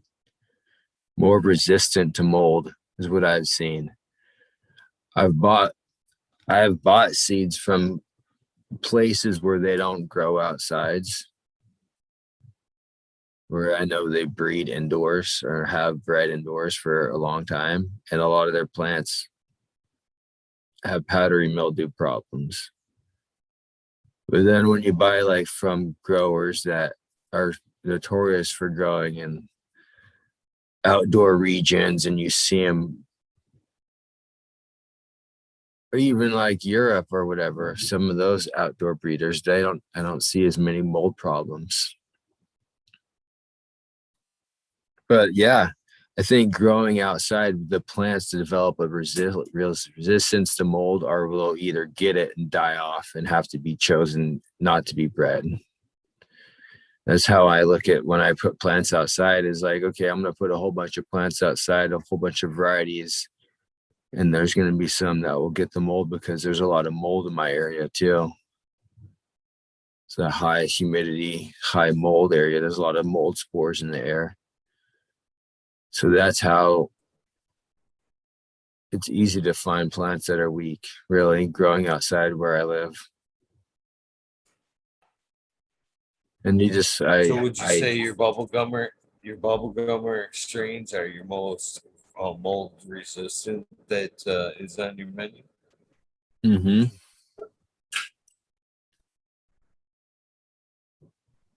Yep.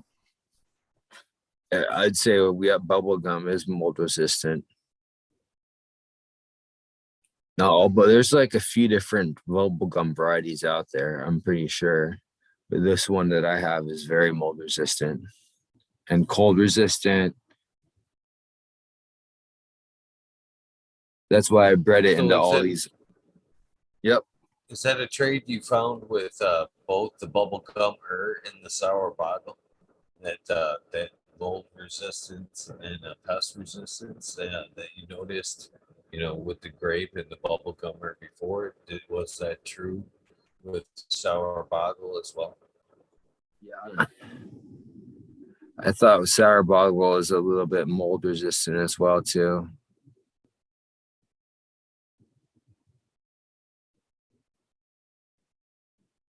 I think it's just another awesome variety of bubble gum that I really liked from Bog. Did you know him from back in the day? No, no. I wish I had seen go this last year, man. Lost a couple legends with this last round, man. Subcool, Boggle. Hopefully, Yeah. it's not a trend. Hopefully, we can hold off on that kind of trend.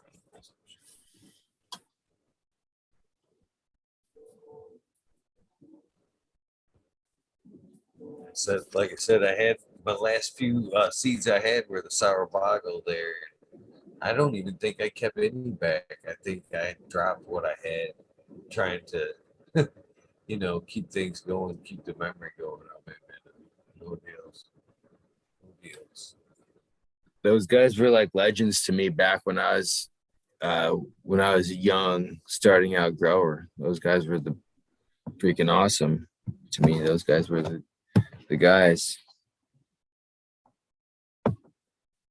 Another one of my books that I like to was into was Soma. That guy's pretty cool. It's like a Rastafarian breeder. I really like his style of growing, organic growing. It's where I probably got a lot of my just inspiration from. The Soma. Yep. I've definitely tried to get him on, offered a couple of times. I'm hoping he'll take my invitation sometime soon to come on the show. Tons of respect for him as well.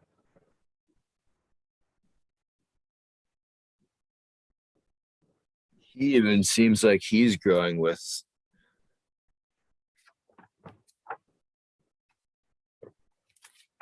amazing organic living soil methods. He didn't call it that, but it seemed like very organic, his methods.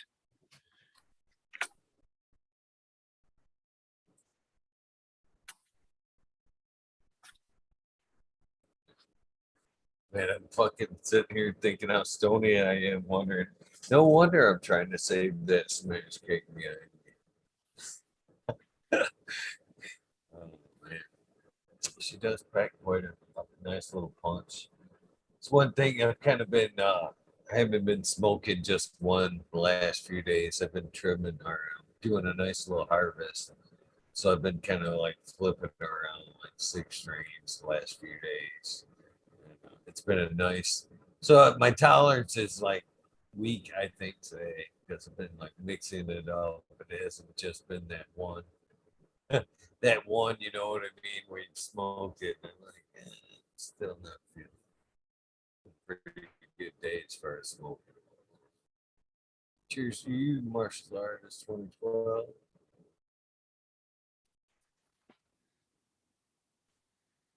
That's good, man. Do you ever do any edibles? Whenever possible.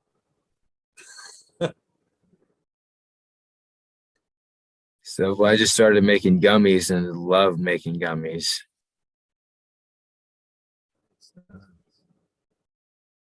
So, what do you like the best about the edibles, in your opinion? The what's that? What do you like best about the edibles? I'd say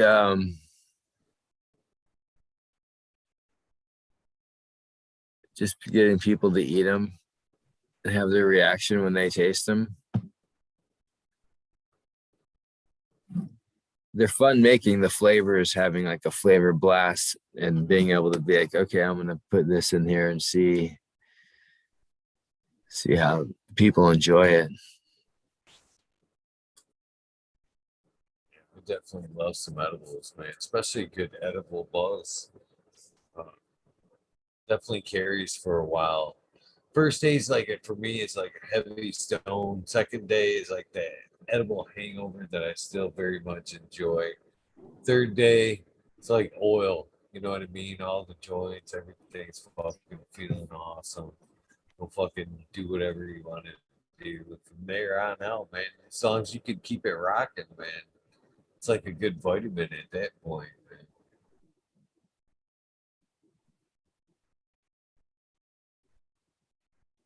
It keeps the mood good all the time. Edibles. So, what are the basis for the edibles? What do you need to make some gummies there?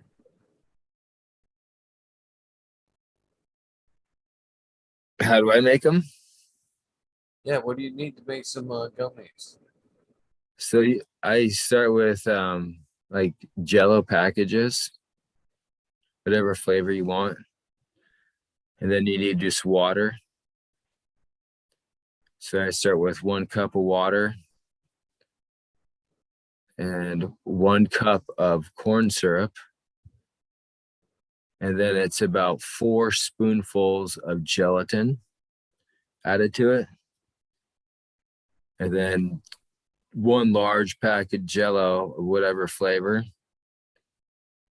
Then you could also add more flavor if you want. Like if you're doing lemon, you could add a little bit of fresh lemon zest or whatever. And then you put that you mix that up, stir it up, put it on the stove top, get it boiling, turn it on low, let it simmer for a while. And I use cannabis coconut oil. It's like infused cannabis coconut oil or like fresh rosin, and press a 1/2 ounce into like a little gram rosin and melt that into a little bit of alcohol, like tincture alcohol. And then when the gelatin's warm, take it off the heat, take the little stuff off the top. It's kind of like gelatin skim, and melt that rosin in.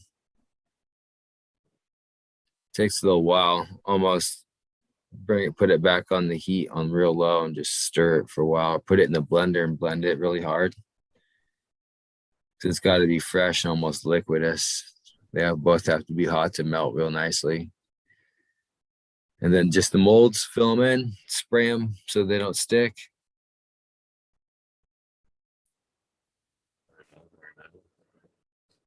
Yeah, that's one of the best ways, man.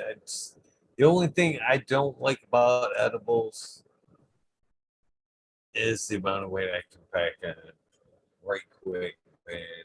Oof. Man, I noticed the last time I was at an event stocked up on edibles, man, it was both the deal and the amazing edibles they had. But man, I went home with like fucking brownies this thick, cake, puppy chow. You know what I mean? Oh man, I ate it all like that night. It was like super big fucking servings and shit. The whole time I'm like, oh, I know this is bad. I know this is bad. It was a good buzz, but man, still lot of sugar, a lot of sugar. Oof, good shit, good shit. So It's the only downside of edibles for me. So I tend to pack away a lot. Try to.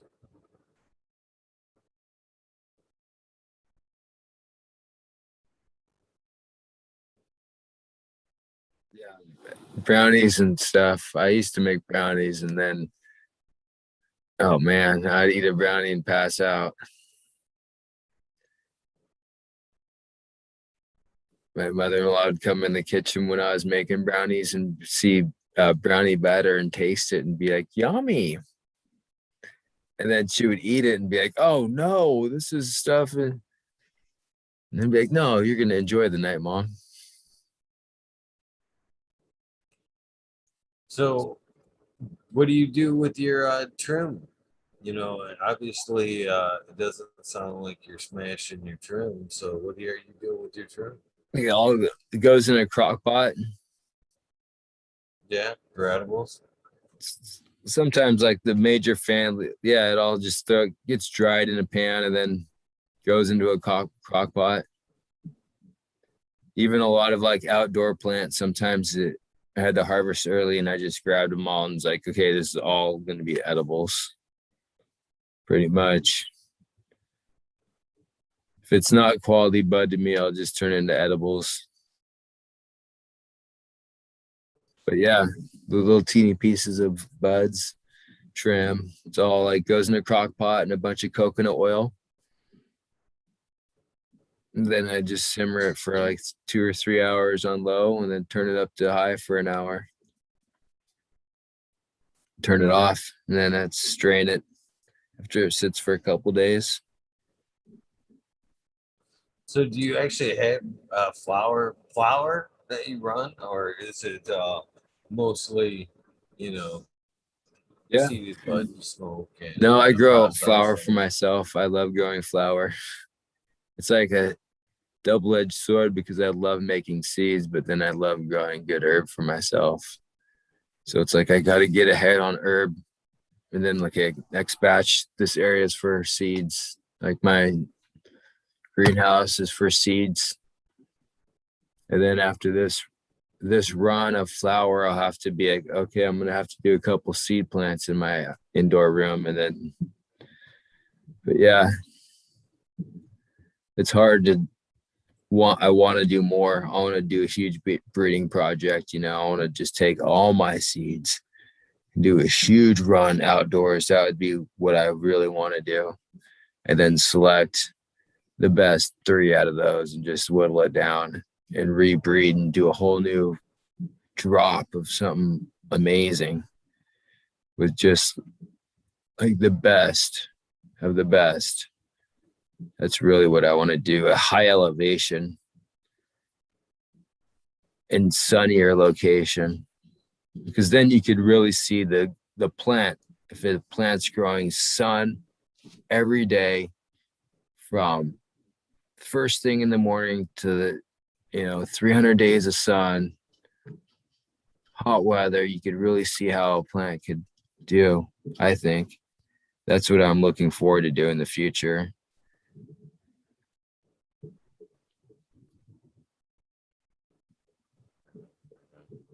So, is there any special techniques you use when you're training your plant pre-flower? Do you just prefer to let them come up, or do you frog, or just whatever you need to do to meet the light height indoors?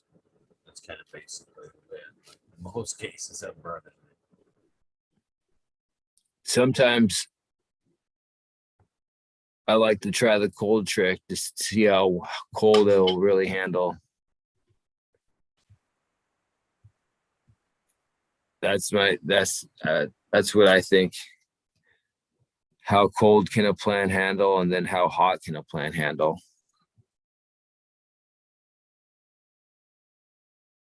What does better in those extreme environments?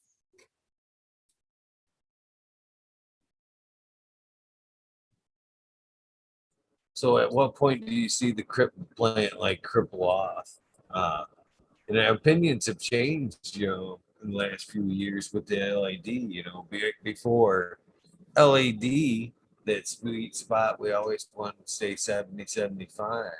Now with the introductions of LEDs, we're trying to preach 80, 82 to 85, that sweet spot with LEDs. So what's where have you noticed on the cutoff of the plant as far as production, as far as temperature goes?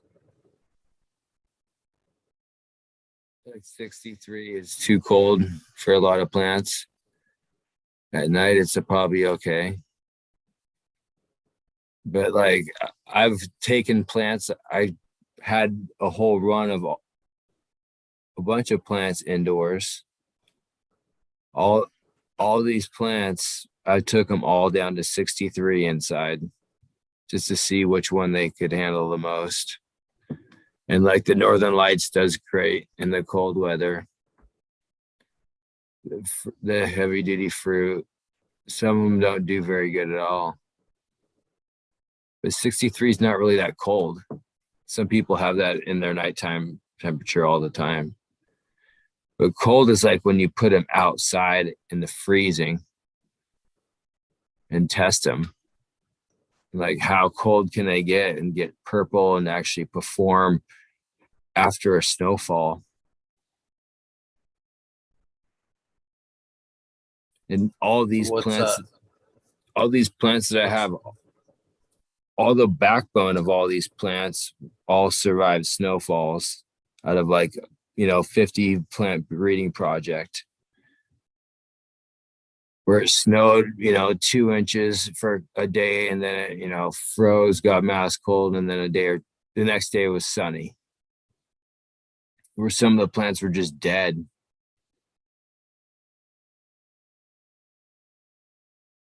What about on the hot side?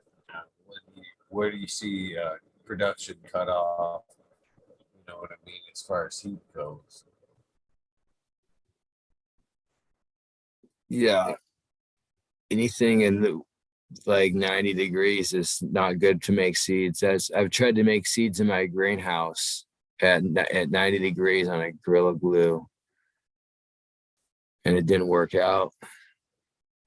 It was too hot. It was just like couldn't handle it. Like the seeds turned all white and khaki and just didn't. There was even some seeds that seemed like they were going to be okay, but the offspring didn't turn out. It would like grow and die. It was like not good to breed in hot conditions, I think. In hot, humid greenhouse like I was doing. That was kind of nonsense what I was doing in that greenhouse, trying to breed in hot conditions, humid, in the middle of summer. End of summerish, actually, but That was kind of leading up to my next question. There would have been, do you notice a difference uh, with a male-female ratio? Is that directly related to, temperature and environment and time and conception there? When she's seeded out or when she's pollinated, I should say. I'm not sure on I think you get more female ratios. I don't know why some strains have more female and some male ratios. I think it's the seed, just the Do you think ratio. it's the male, or do you think can temperature play a direct relation in the thing? Like you were saying, it's not so good to breed during hot, humid times. If she is, pollinated during that time, do you think that there's like a correlation that you're more likely to get male seeds if that's the condition of ad pollination? Yeah, I think I'm almost tired of. I thought about not even using males anymore, like after this run, actually. What do you think about this of not even trying to breed with males for like 2 years and just breeding with females and making just feminized seed? Because that seems like what the market wants. They want feminized seed. Some people say you put the silver on the plant and it messes up the genetics. Some people say if you like put the light on the plant and confuse it and make it have male pollen from switching with the light, it makes it hermaphrodite.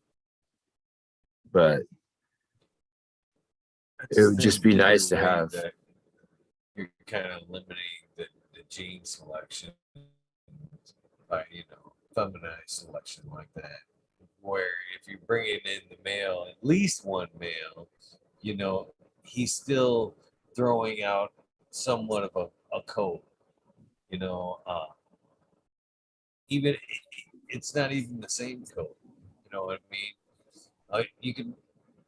A man and woman can have several kids, and even though he's the same father and she's the same mother, the kids aren't gonna look the same every throw. You know what I mean? The balance of genetic, DNA and what it's captured at that time of conception is going to be different every time.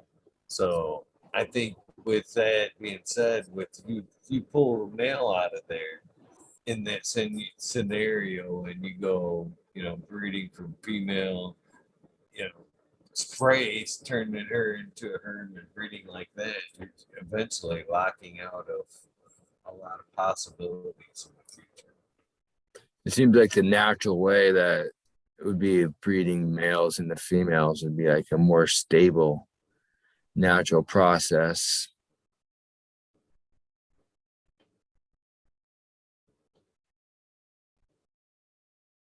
That's the way I've always done it, and until just recently I've just started to, try to make some feminized seeds.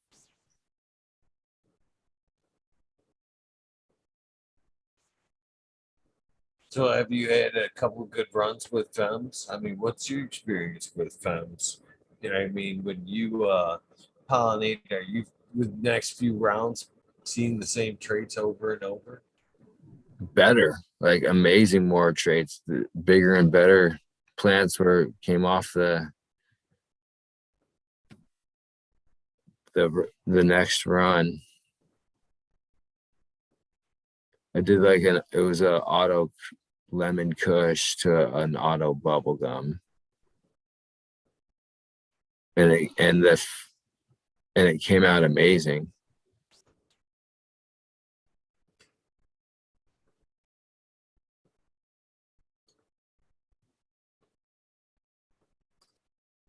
But that was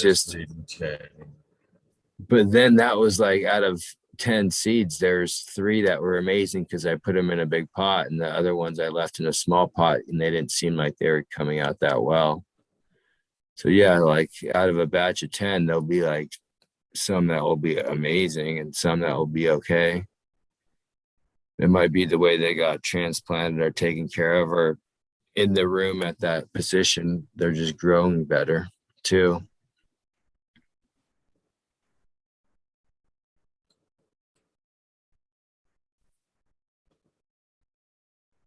Just reading the chat here. But yeah, I think I'm really interested in pulling off a bunch of auto feminized, a line of those for people who want to grow just in the summertime and pull off awesome plants.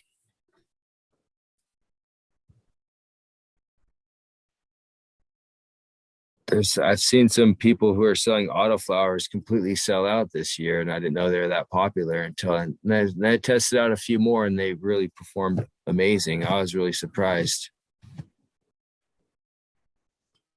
So how difficult do you think it could be to, bring something you like in a photo period or, to an auto? How hard is it to bring the good stuff? I think it was even possible to do that. Turn it to auto. See, someone said not to do that. There's this old school guy that's been a breeder for a while that I respect, and he said you shouldn't breed autos to photos or because that'd be like making a whole new crazy hybrid. But then there's some people who say they breed photos 3 times to themselves and create autos. And I thought that was off. I was like, I thought that was more of a ruderalis plant. That's an auto from Russia, right? That's where I always thought autos were from. Ruderalis, backbone. If someone gets a hybrid and then breeds it to itself 3 times and breeds out all the hybrid in it, and then the auto traits show themselves, then yeah, they could get an auto after 3 runs or 3 batches of seeds and breeding it to itself 3 times. That's what I've heard. But I always thought autos were 2 Ruderalis phenos bred to themselves. You take an auto and you breed it, and then you have an auto.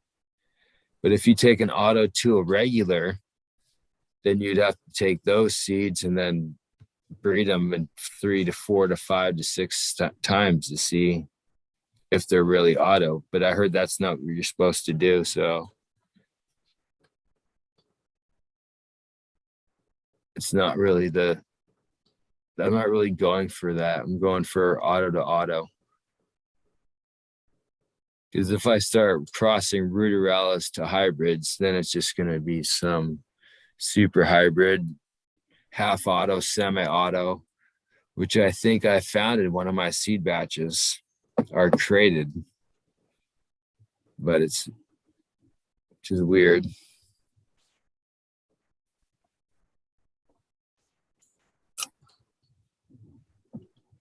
That's the early. So where do you think your main focus will be? I mean, it's hard to lay your cards out across so many tables there with auto breeding and fem and photo. That's a pretty big hand there. Do you think you'll end up just focusing on one or the other? I don't know. I want to go after one flavor. I want to go after one flavor for photo period and have it be something really like something that no one has, but papaya or something. My buddy bred some papaya and he's got a bunch of seeds for me to try out. So I really want to find out how these work out, test them out. If that works out, if I like them, then I'll work with them. But I'm going to search for some papaya seeds to do a photo period with, or like a GMO. But I also want to breed Super Freak, this Freak Show. So I would like to create Freak Show with like super papaya, like tropical Freak Show would be what I want to create coming up. That would be like what I want to get seeds right now for this fall. Now those seeds would be available. But that's like what I really am looking for right now. But what I have in my first project coming up is 33K crossed with a bunch of other stuff. Valley of the Aliens crossed with a bunch of like a Jerry Springer mix in my greenhouse. And then after that, it'll be the auto run.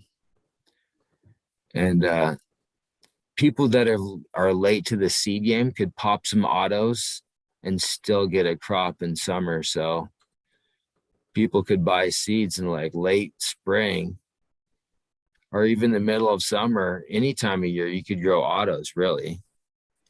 Autos are awesome. You could grow autos all the time.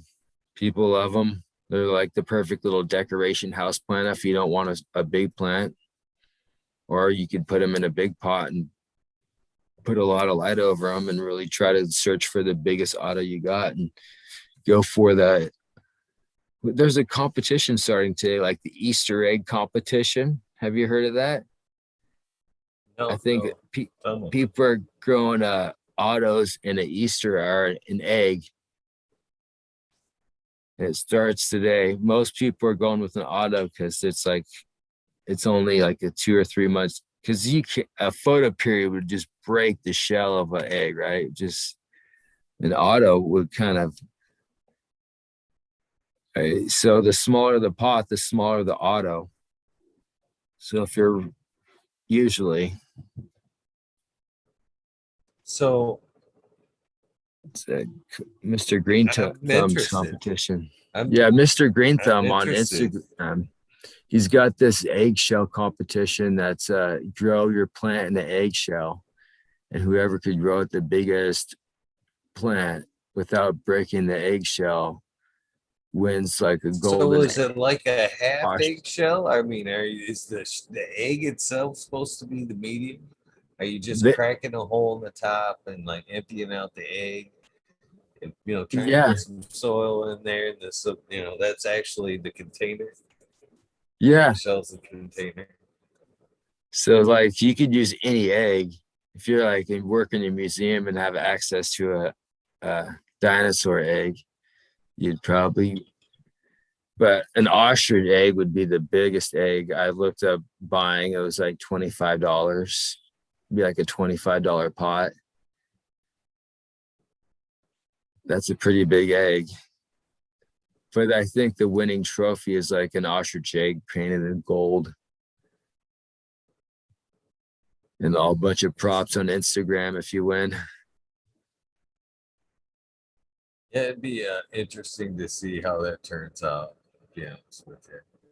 See a lot of solo cup challenges, but I've never seen an egg challenge basically.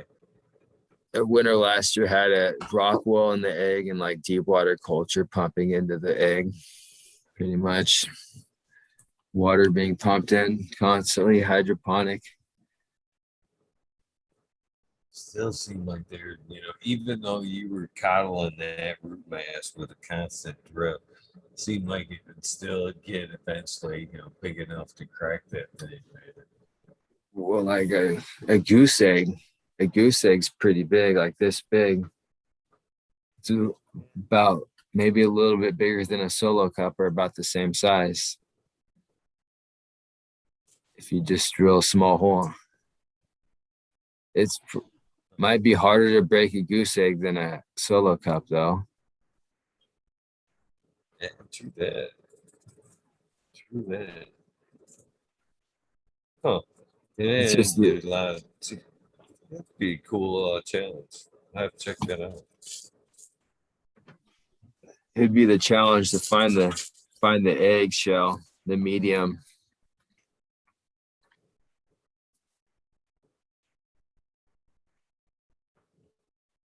Yeah, maybe a fine cocoa. Sprinkle it in there. Some peat, like one of the peat pugs. Try to get away with that.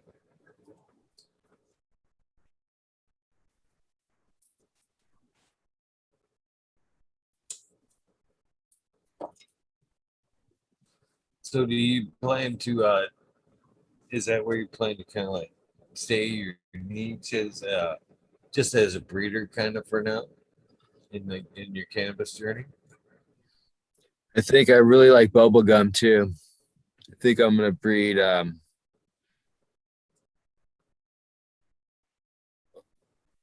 some gelato on bubble gum, gelato gold on bubble gum, and I'm always gonna keep bubble gum around.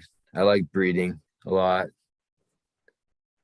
and I want to offer like solid, amazing genetics to people who get their seeds and are like, this is fucking chronic. This is great flavor, grows stacked, heavy. They're blown away by the terps and the quality of the plant. That's really why I want to grow seeds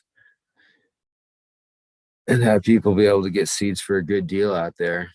I've been doing this for myself for a long time and had this huge collection and been giving them away to my friends and family. And sometimes my people will say, hey, what do you want for them?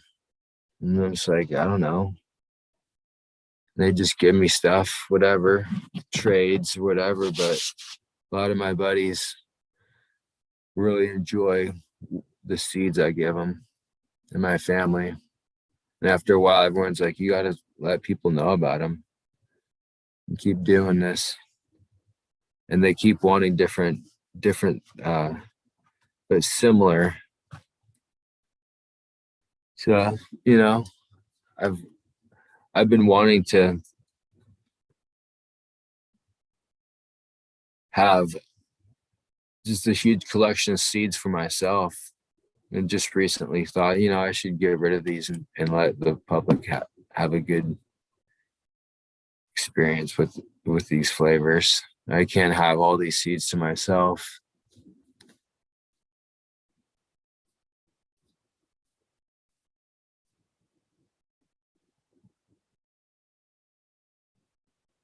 Which one are you most excited about currently? The blackberry bubblegum kush, that one's killer. The tropical face mash, that's a new one that I created it's like 2020, right after the pandemic. Pineapple flan crossed with bog bubble.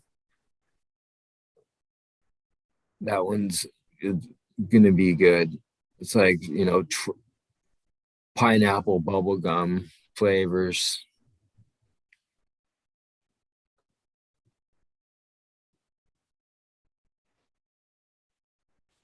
Is there some strains that you're looking to bring into the and work with, or are you pretty much backed up with what you got? Yeah, I feel like I have some strains that I'm looking at that I don't want in my garden. Like I'm just looking at their structure and growth, and I'm like, why do I have these in my garden? Like almost too many plants. So I'm looking to get some more really strong growing, uh amazing. Like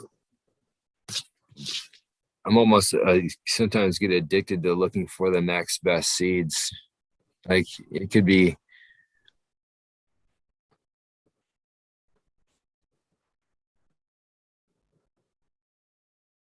So, is it just have you noticed anything other than organics that or living soil that makes a stronger seeds? Maybe light, nutrients, Yeah, anything it's the like that? elevation, wind and elevation too. And that's what I've heard from most people. If you're growing up on a mountainside up in high elevation where there's good wind flow, cold, clear nights, those will make really strong, like the guys growing in Northern California have huge seeds too.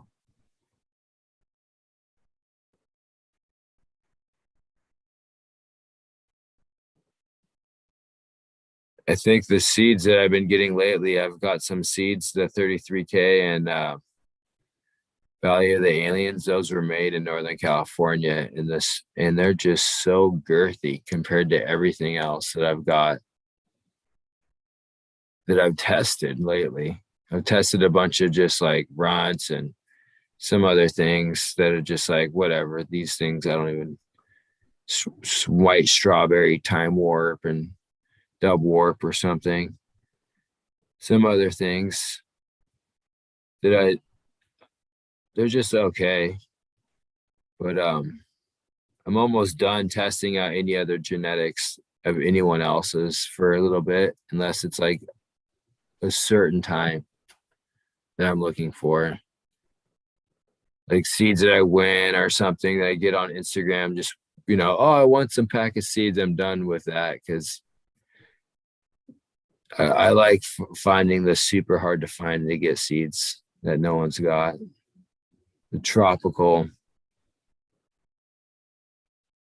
But yeah, I really like to find the best seeds that I'm like always. I've been addicted to buying seeds almost, trying to find. But now I've made so many good crosses. I have to work with what I have.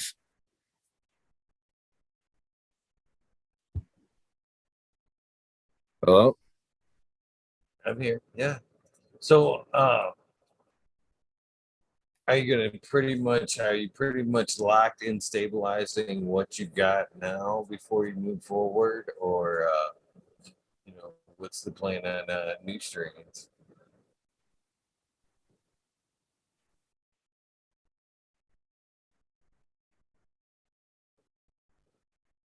Yeah, I'm locked into what I have now, but I've grown them all to where I want to just keep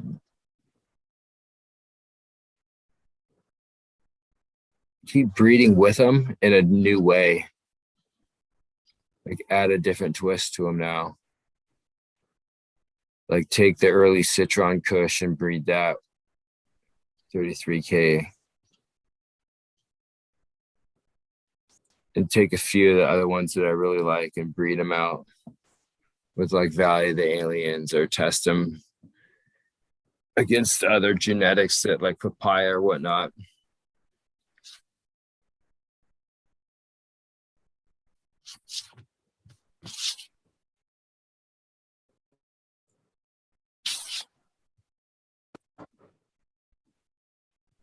There you go. Yeah.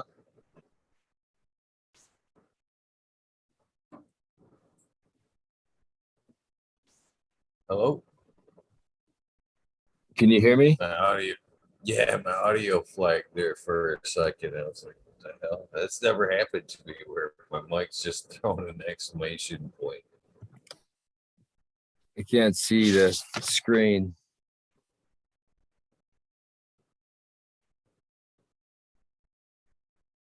Are you there? Yeah, I can't see the screen, but I hear you. It's all good.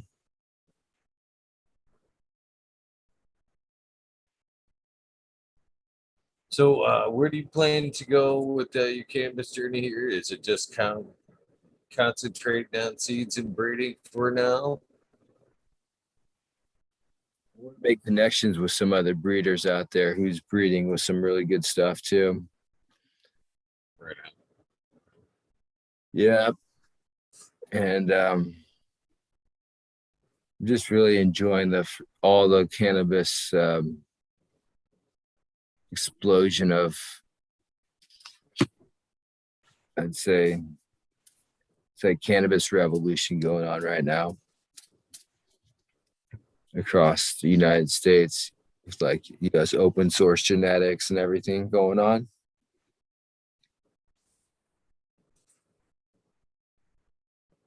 The goal is to be able to breed outside and to have like a bigger farm, a sunnier place. I bought some land in Arizona, but to set up like an outdoor farm, off the grid type farm, and do a big pheno hunt with some other breeders,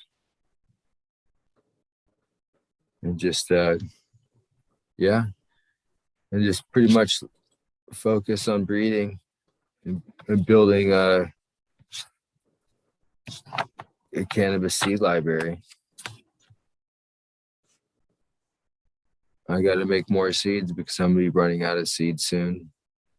I think in a few months. So yeah, it's a constant journey for me to keep building a better genetic plant that has amazing terps, or looking for that amazing plant that you plant and you're like, this grows great. No matter what, you could grow it in freaking northern conditions where it's humid, gets rained on, doesn't mold, flowers early, finishes before the frost. If it does get frosty, lives through the frost. That's the type of plant that I'm looking for and I'm breeding for. In all plants, I look for that.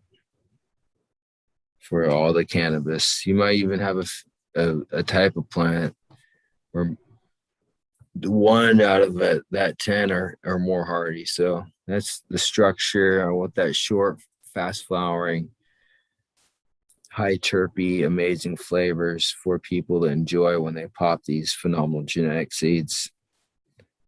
And that was always been a purpose to create amazing genetics for, you know, myself and my family and friends and community.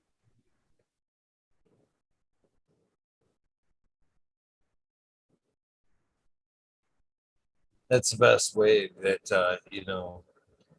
to actually start spreading the love a little bit. Yeah, that's one of the things that when I was selling seeds, that just being able to give seeds to people, get people started, was some of the best gifts I've ever seen in my life. The gratitude for being able to start their own gardens is incredible.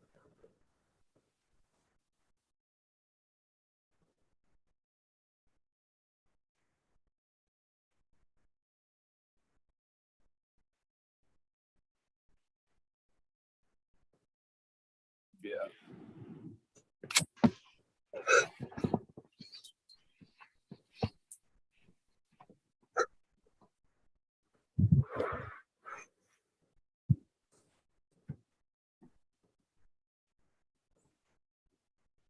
So, other than cannabis, what are some of your interests besides this amazing plant? What would I find you doing outside and about?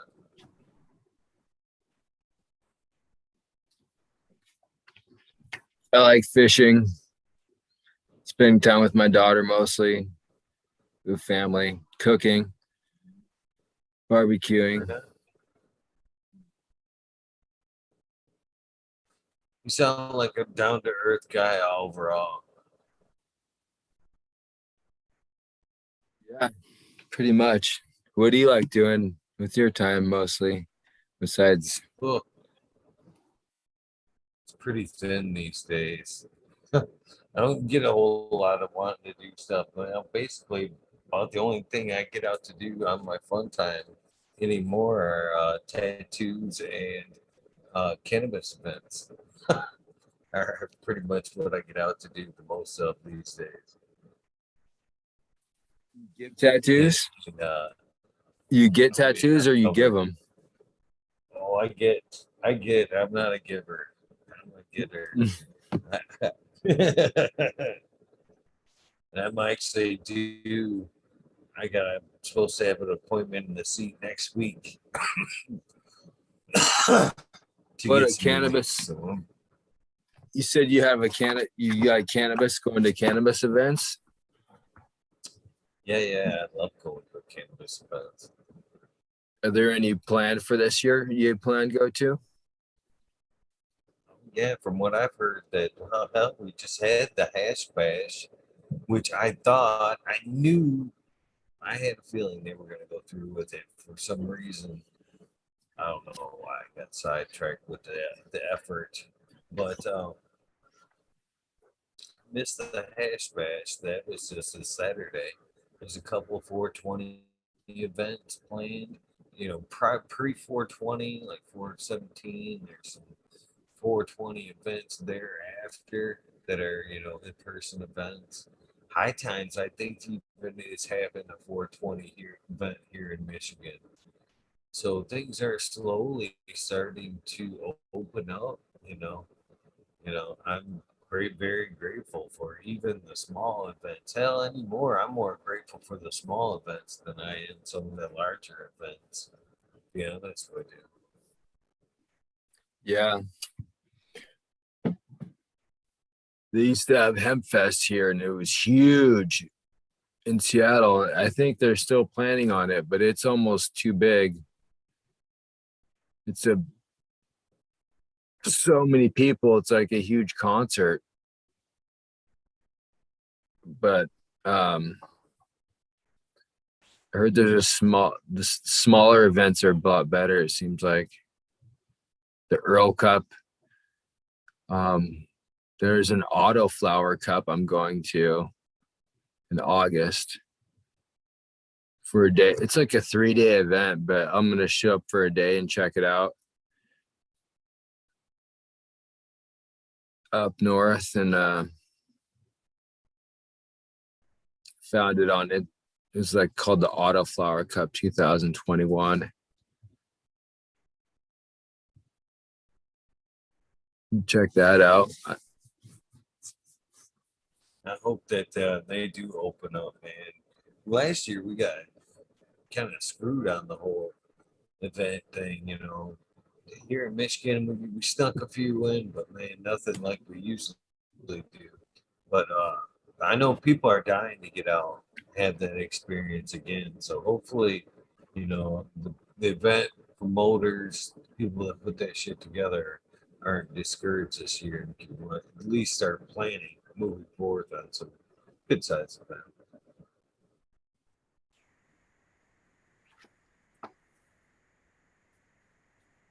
Yeah, it seemed like a looking forward to all the new events that are going to be opening up. Yeah, this will be a good year.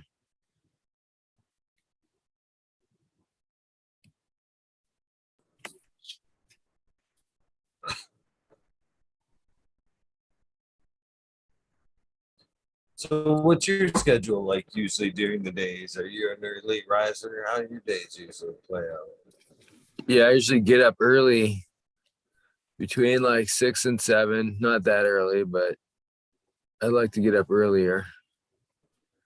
Sometimes 5:30. Get up, check on the grow. First thing, go down there, turn a little like fan on. That's like a little kind of a cooling fan that goes back and forth. And it's just like wakes me up. Feel like I'm walking a tropical oasis.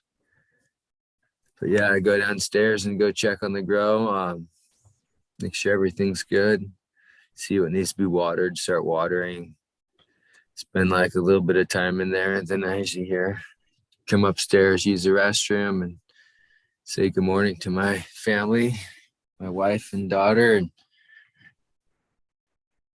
get ready for to go to work. And I usually head to work and then come back, get ready for dinner, check on the grow here and there. Uh, yeah, my work schedule always varies though, so it's always a little bit off. It's culinary, so it always changes up a little bit. I'm gonna jump up and use the restroom real quick. Sure, go ahead. Sure, go ahead. Cheers, chat in Denver. Please, the other Captain 420. How you guys doing? Denver, of course, Chad Westport, Smiley's Gardens, GR420 community video. Catching up on chat here.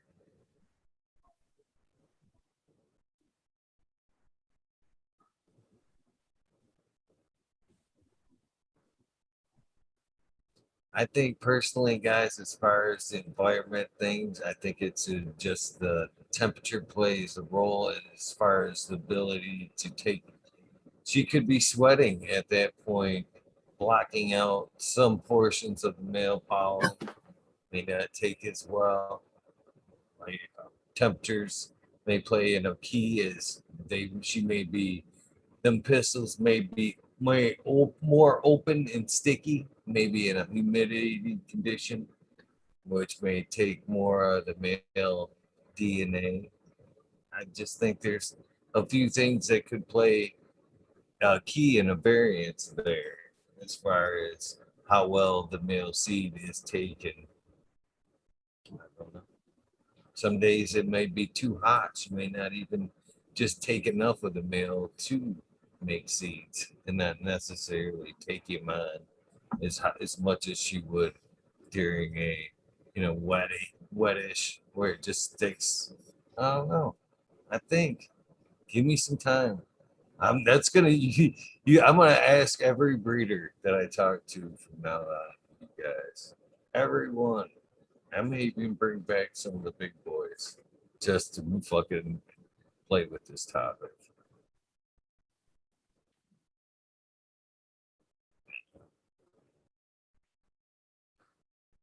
Cheers, everybody. Alex Boychev. It's 207. Justin 420. Of course, Dozer. Red Pill, nice to see you. I see Indra did pop into chat earlier. I'm hoping Indra will take my invitation to do an episode with me and you, Red Pill. I kind of threw out the invitation to him today. I've seen him in chat. Hopefully he has, caught my invitation and is willing to take me up on it. All right.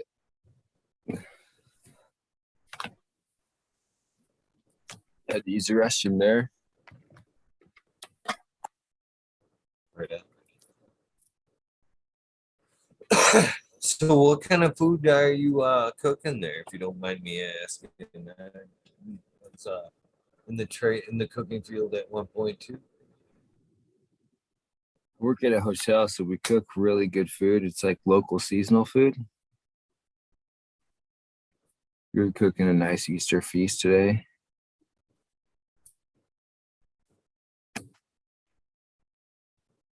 It's like braised lamb shank with couscous, and like smoked prime rib, smoked chicken, octopus legs, and smoked salmon. Sounds pretty damn good. Sounds pretty damn good.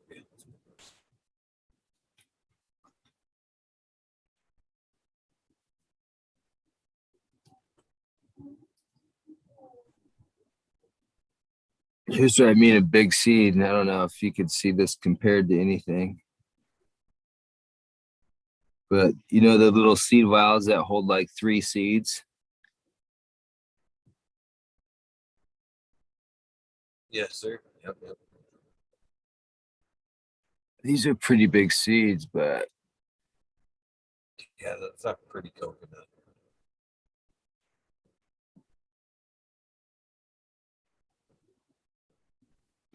So them are the living soil seeds there.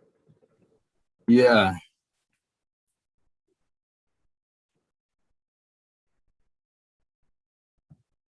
I wish there was a way you could put a seed under like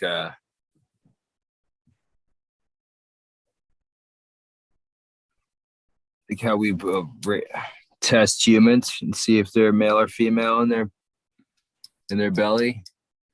I wish there's a way you could do that with seeds. You could like put them in a tester.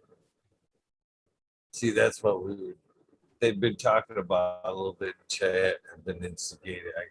I guess I've instigated a little bit. We were talking about if temperature could play a role during pollination.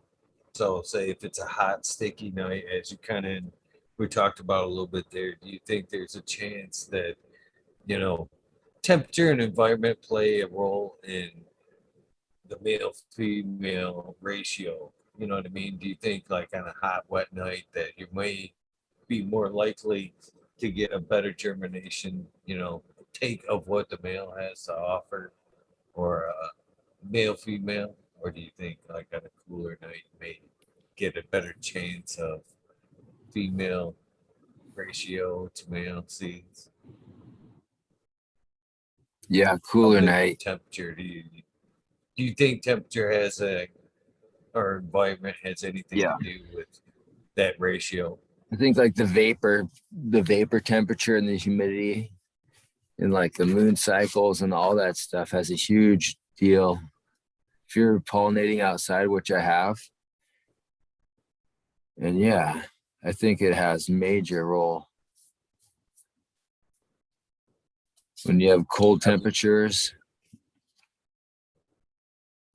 I kind of makes sense to me too, especially when you're thinking about it like a PDP chart and opening everything up to stigmata as far as she can get. So if you're going by that and you've got everything opened up, you've got the race car revved as far as you can get, and then at that point in pollination, you pollinate her, it seems like she would take on everything that the male had to give. You know what I mean? She'd just be like drinking it, basically. You'd get a better chance of more seeds, a better take on or whatever DNA was being passed, or chromosomes, whatever, being passed from male to female, you'd think there would be a sweet spot right there. And then maybe even know from that being able to figure out, you know, is it better to germinate at 60 degrees for a better female male ratio, or is it better to, germinate at 80 degrees, proper, BDP or whatever, it's their sweet spot there, something directly correlating with environment. Yeah, I wonder if I'm still not sure if it. I think you could make female seeds for sure, but when you make regular seeds, I'm not sure if you have some seeds that are male and female, or some seeds that could change depending on when they're being sprouted. Like you're saying, at that temperature could be a male or female depending on how it's sprouted. I think you're right on that. How that could happen too, like how it's sprouted could depend on how it's turns out, a male or female.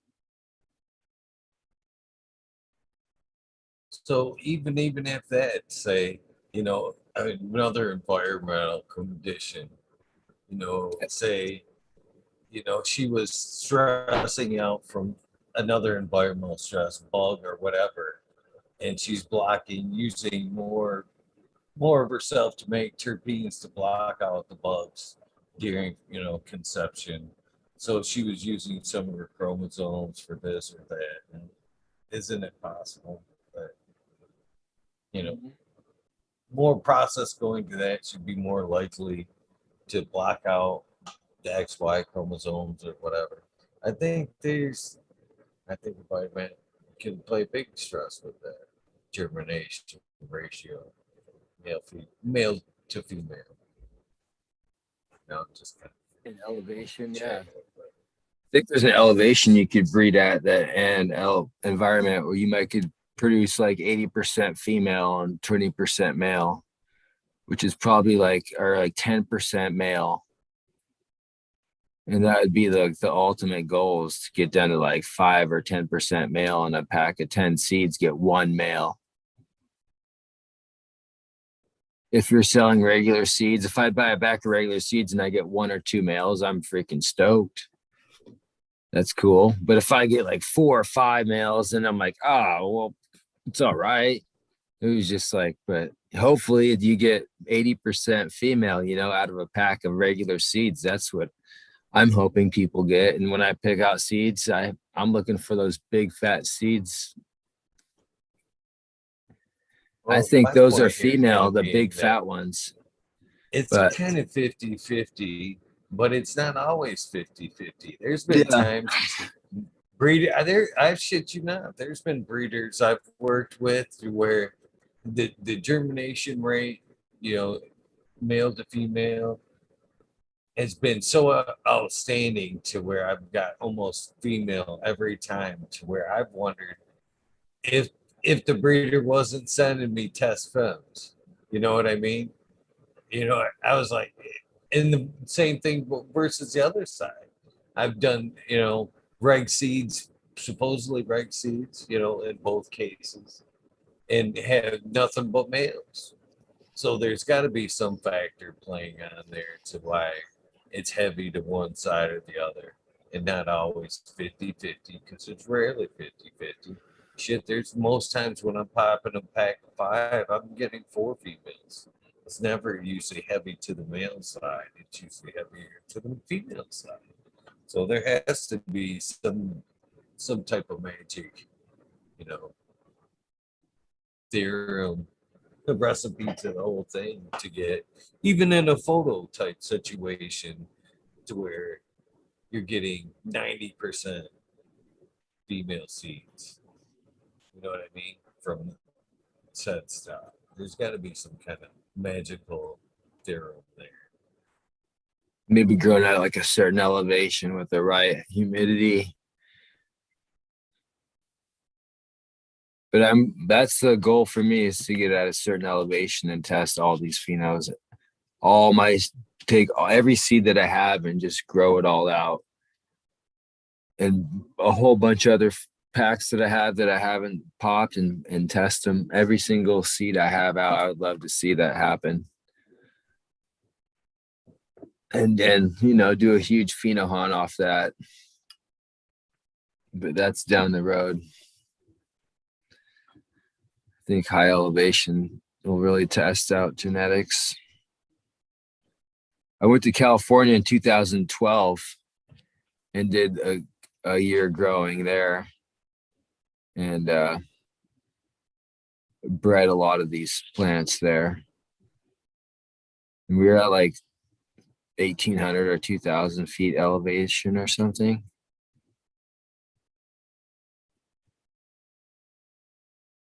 But yeah. See, I see the comments and chats. Breeders would like to see a few males in their stock. Yeah, I get that. I get that too.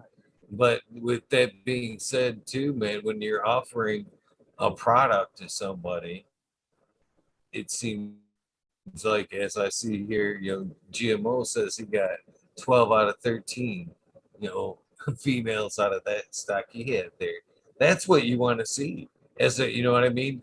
I would think as a breeder, as somebody that you're selling seeds, you want to be able to go, like, yeah, man, you buy a pack of my seeds, you're going to guarantee you're going to get mostly females. You ain't wasting your money with me. You know what I mean? I would think that that would be important. I don't know. I know that's important as a buyer. I'm not necessarily breeding, but if I'm gonna waste my money, or I want to take my chances on getting. I want that 10 pack to weigh heavy. Why wouldn't you? You know what I mean? I'm not necessarily buying regs to get 5 and 5. I'm hoping to get hopefully 8 or 9 or hopefully 10 females, and then my problem is selecting down. You know what I'm saying? But I don't know.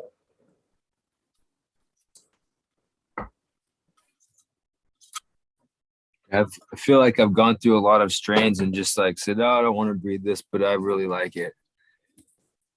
Or I just didn't have time to breed it at that time, or I felt like, oh, I should have, but I didn't. Or I did and I didn't get enough seeds. So it was just like, okay, I had a couple seeds I could give away or test out. But yeah, there's so many strains that are out there right now. It seems like in the last 10 years, the whole name of strains have gone from like the dark side to the candy side, the candy land strain game. It's almost like what's going to be.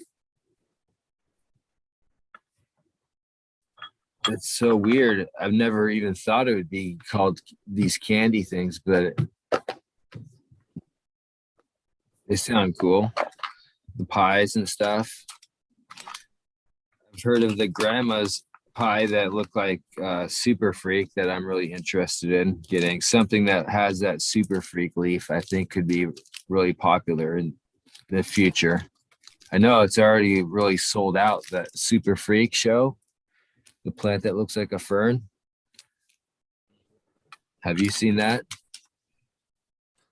I have not seen that. I've seen a freak that somebody else, I'm pretty sure it was Johnny Seed, that had a freaky seed. That's coming up looking a lot like a fern. It's Yeah. pretty wild. A Humboldt Seed Co. They did this. Yeah, it seems like it would be really good to grow outside. It would just it would look like a normal fern or something. Neighbors wouldn't notice it. And it's just an odd genetic. Weak in structure. Yeah, it does. It seems like it grows really, really slow. Like when I've seen people grow it in the beginning, it just looks, yeah. It looks like a sick, weird plant when it's first sprouting up. It doesn't look like anything that resembles. It was Tao. Tao has that one that looks like a fern. Thank you, Johnny. Sorry, good job.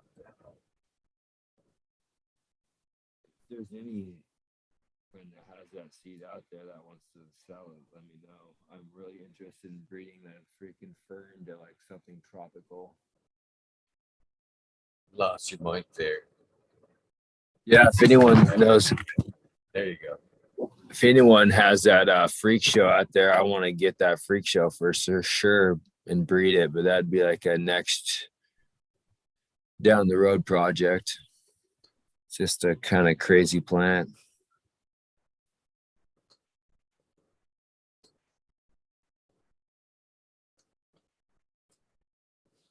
So do you want to breed with it just because of the genetic weirdness of it? Is that what draws you in? Yeah, I think in 5 years it won't be around. I think it's a crazy thing that'll be around for 1 or 2 years and they'll be gone.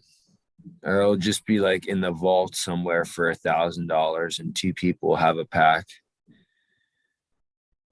It won't be, it'll be, you know, I don't think anyone's going to grow like a whole room of it, or I don't think any recreational place is going to have it. I think it's more for like a home grower gets it and they breed it, and some breeders play with it, whatnot. But I think it's going to disappear. I really do. And I think it's so original that it could be popular. People could be looking for it for a few years from now. Because when it came out, Humboldt Seed Co. came out with it, I think last year or the year before that, and it sold out instantly. And now I know someone who I heard about someone buying the pack and trying to resell it now they're selling it for $400 a pack. So it's the last pack available. It feels like in chat might be saying check out Twisted Roots. You may have something with the freak show. Okay. Yeah, anything resembling that freak show, I will. Thank you. Twisted Roots. You can find him on YouTube and Instagram under that handle, and probably even under Third Eye Strains. No, Twisted for you, brother. And there's a lot of people who like to grow outside that are like maybe live on a farm next to a road or whatever. And they're just scared to grow. And a lot of states are going to legalize and say, oh, yeah, everyone could grow 4 or 5 or 6 plants. I think they brought up a bill in Washington state where they said everyone could grow 6 plants, or in Arizona, they said everyone could grow 6 plants. So if that was the case in a few years, a fern type looking plant that is indistinguishable from like the typical ganja leaf plant might be popular. So it would be cool to make it. What other traits as a breeder kind of interest you? The duck foot, sawtooth leaves. What other oddities you look for? Out of all the seeds I've sprouted, I really like short, stocky plants. That's what I look for when I breed plants, like how Mr. Nice seed plants, like Medicine Man, I think was a strain, and OG Nice, Mr. Nice Guy. Those are really stocky, solid plants that could stack mass amounts of weight without falling over. They didn't need a trellis net or even staking. Like I've grown the sour diesel where it had to be staked. Had to have stakes all over it to hold up the buds, or the buds would just flop over with weak little stems. Maybe it was the way we were growing at the time, but that was just the way, the method we were doing it. But yeah, I didn't like that method of having to stake a bunch of plants up. I liked having to see the plants that are stocky.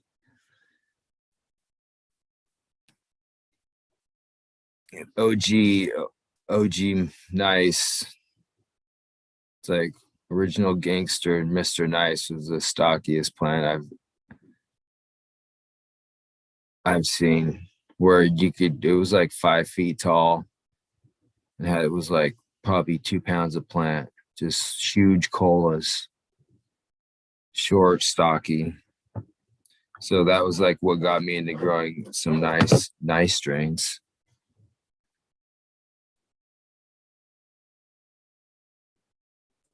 What would you say would be your heaviest yielding plant?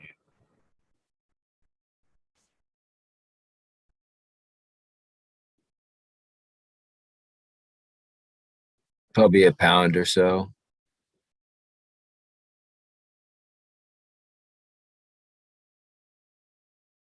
I don't know. I don't grow very big plants. No, I mean out of your strain selection there of what you've offered, what would be, what you would call some of your heavier yielding strains that you offer?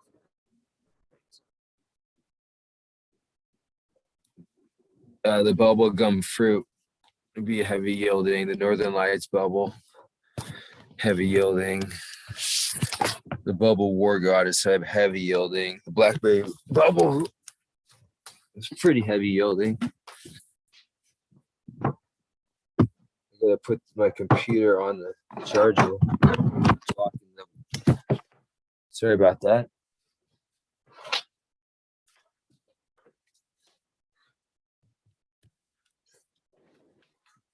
Sorry about blocking the video there. I had to put my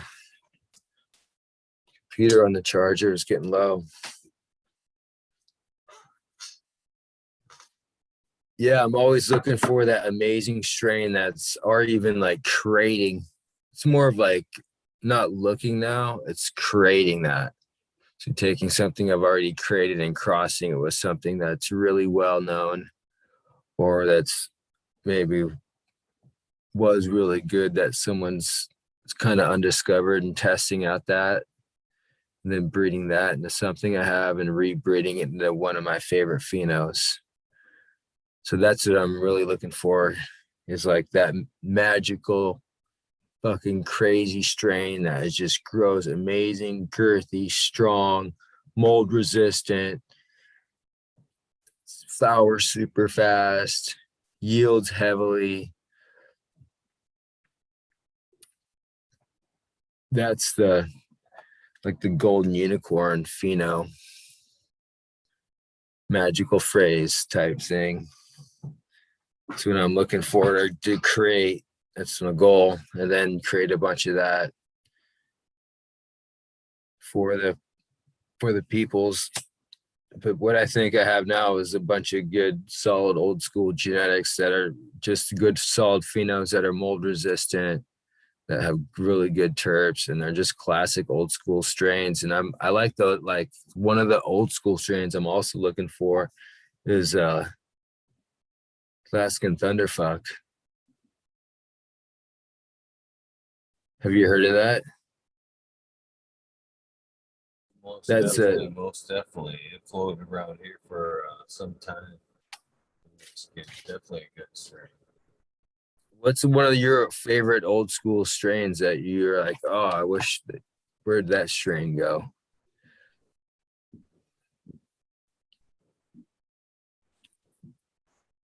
Headband.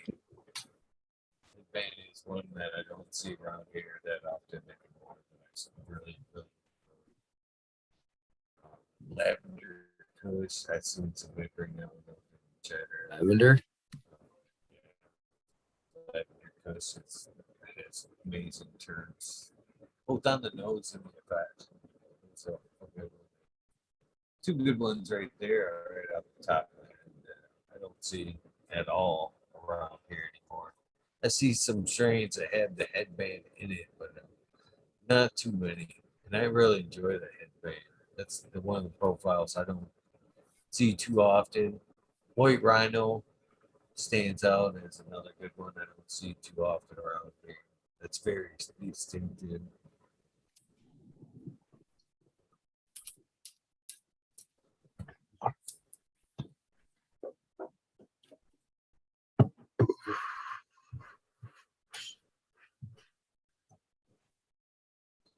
What about yourself? What are some of the ones you don't see that you'd like to see brought back?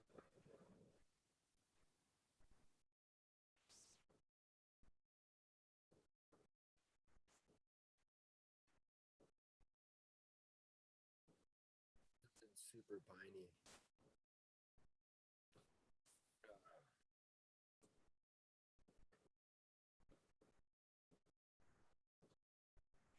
You there? Yeah, that, Can you hear me, I think bro? that Alaskan thunderfuck for sure.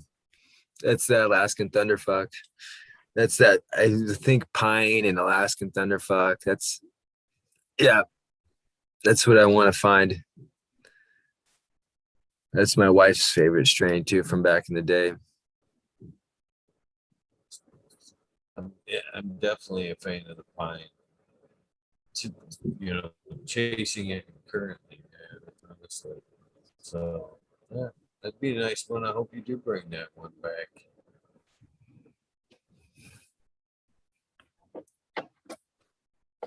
Yeah, I want to find So, do some. you like, is the pine thing in general is something that intrigues you, or is it just something else about that strain? It's more of it's one of my old school favorites. I think it's something that has medicinal effects that I could work on. That I just want to grow it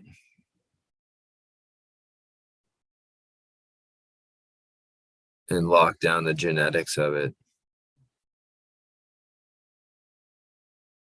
But lavender kush, you said that's a really good one. Yeah, definitely enjoyed that. Lavender terps, anyway, in nature are very calming.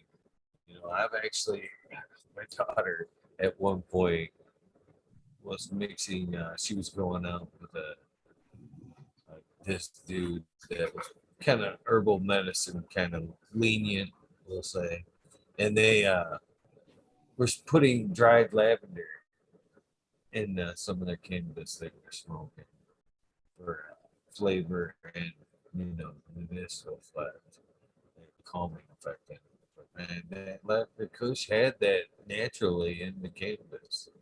It smelled like that and all the way through, offered that terp. So, yeah, definitely.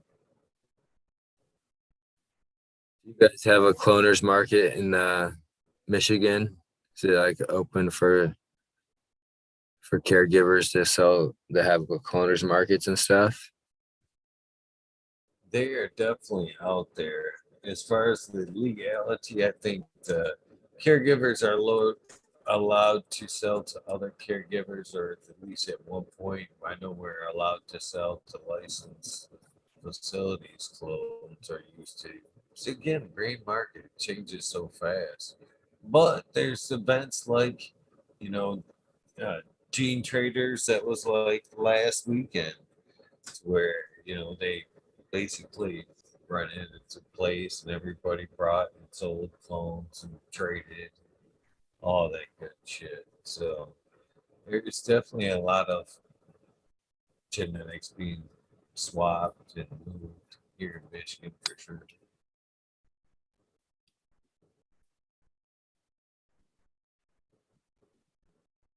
I Have know you they lived can. They can definitely sell them storefront now. Actually, the local guy that started there's two grow stores around me. One of them turned into a local grow, turned into a provisioning center, and then eventually closed down the grow supply store and just opened up a clone somewhere. It's all they did was sell clones, which seemed kind of tough. It seemed like a tough market to the public. People coming and going all the time. I don't know. It seemed like it's hard to be offer bug free clones at that way he's running. We used to have a cloners market before the recreational market, and there's always people coming and going.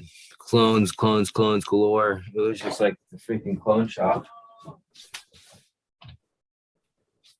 I don't see that kind of market where we're at though to keep a storefront like that. Maybe I'm wrong. We'll see. We'll see. He hasn't opened doors yet. Wish him the best. So, not, not hoping for it, but I just, if that's the only thing you're doing, it seemed like a tough niche, to have as a storefront, unless you just already had the extra space. You know what I'm saying?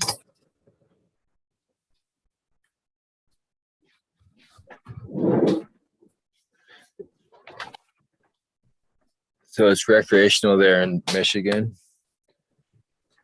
Yeah, well. we have the rec and the medical still. Yeah.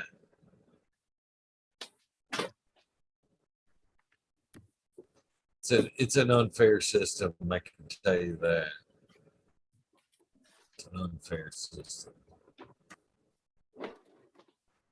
The recreational side, as long as you're able to prove that you've grown and produced whatever on the rec side, you're basically allowed to keep anything you're able to harvest.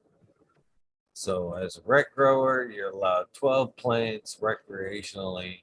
If you're able to produce, and these are all just overblown hypothetical numbers. You know what I'm saying? You're able to produce, 12 pounds from them 12 plants. As long as that 12 pounds is kept in your recreational grow area, and you can show basically, yeah, that's my recreational grow. You're legally able to keep 12 pounds over there. But that's awesome. You can't, yeah, it is. But this is where the fuckery comes in, my friend. You come marching over to the medical grow, somebody like myself, where legally, with all the patients that I'm carded to, I could have 72 plants.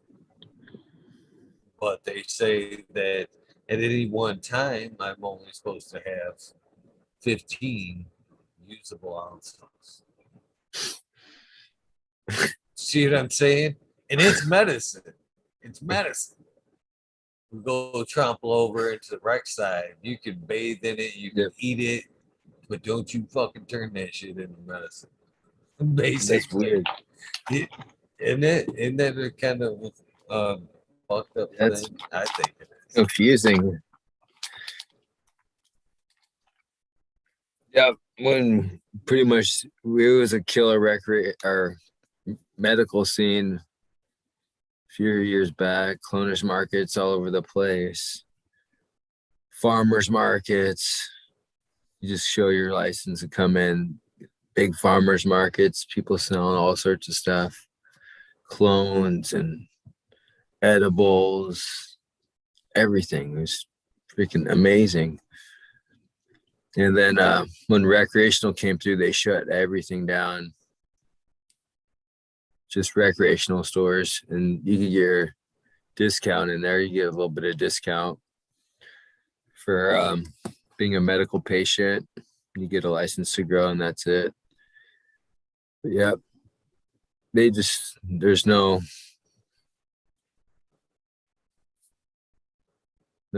mixing, no recreational and medical. It's just everything's recreational, and patients have their own little rights. I think they're trying to bamboozle us a little bit with the recreational just because, as I've already stated, it's already kind of happening. You know what I mean?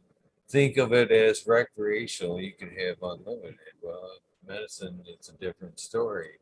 So if they can get everybody on the recreational side of things, yeah, everybody can smoke. Yeah, everybody can smoke. Then the next thing you know, once you get everybody you both recreational through, then all you got to do is take out the home grow. You know what I mean? yeah, you're just gonna have to buy it through fucking Marlboro or whatever.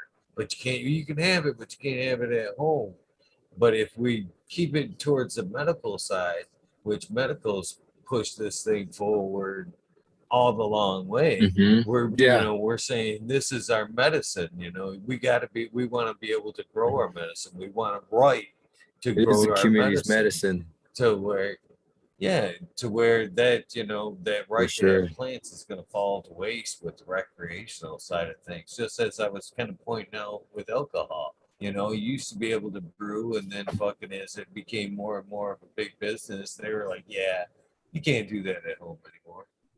You know what I mean? Yeah, we got that. You can buy it from us. You can't do that at home. But that's what's going to happen with the recreational as they push that through. It's going to be like, yeah, more and more, you ain't going to be able to do that at home. But as a That's the thing. medicine, we'll be able to have the right to keep growing. I don't think people realize that, you know? I think we all need to realize that we have we have that right to grow. If you're not already growing, you can figure out a way to grow, figure out to go to the doctors, get a pig, whatever, $100, get a license just to get your paperwork in order. But most people could find their way or get their right to grow. Hopefully they deserve the right to grow their medicine and have it. And there's people I know who grow that don't even use it. They grow for their family member that needs the medicine, and that's pretty awesome too.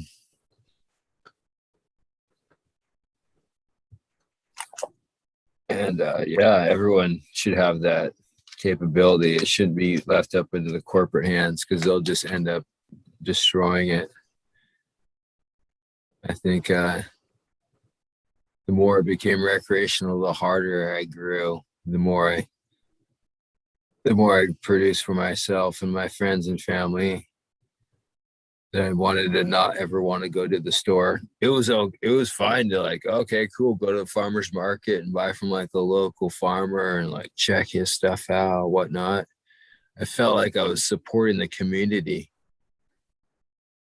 But now when it's recreational and it's like a 50% tax or whatever it is, it feels like it's just it's not the money's going to the property owner that's getting this huge cut, this huge corporation. And yeah, there's people who work at the store, but yeah, I don't hardly go to the recreational shops because it's so expensive compared to growing it.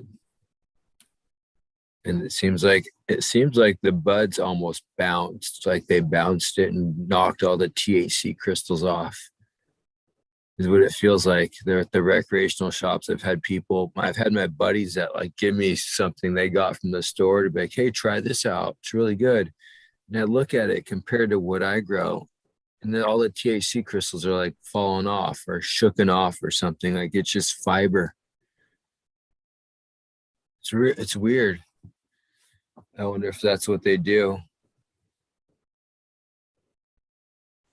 I'm not sure. Good point. Something to think about for sure. But yeah, I'm never happy with what I go when I get at the shops. I don't go there because I like to make it myself. I feel like it's my responsibility to make it.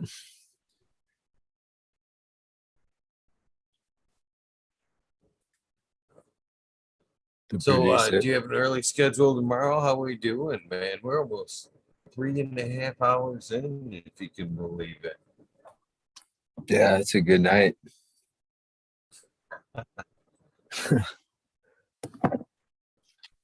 I always wondered how I thought your shows were amazing, how long they could go for. I was like, I'd never be able to be on for that long. I'd never be able to Done a talk. pretty good job so far. You've done a great job so far. That's for sure. Thank you. Yeah, I'm pleased to be on your show, man. I'm really excited to tune in and see all your cool shows. Everyone, I like sometimes I get addicted to the internet, checking out all the things, the podcasts and but yeah, I really enjoy your show and appreciate you having me on. Well, I'm in no way cutting you short, that's for sure. But have you been able to watch a few of the shows before you coming on? Do you know how it all works? You know, you coming on and the spotlight slash wormhole thing works. Yeah. Yeah, it was really fun. Well, of course, now that you've done this portion, the spotlight of the episode, uh, hopefully you do keep the Zoom invitation because that invitation works for what we call now as the wormhole, which is more of the panel show. You know, you have to be a past guest to jump into the wormhole. So Right you've on. done achieve that. So anytime that you see a wormhole, you know you're invited to come back at your leisure and pop on, smoke, and just hang out, basically. So hopefully you take me up on that as well at any point. Monday Yeah, nights are always guaranteed rabbit holes. The Monday night rabbit holes usually fire up at 2 a.m.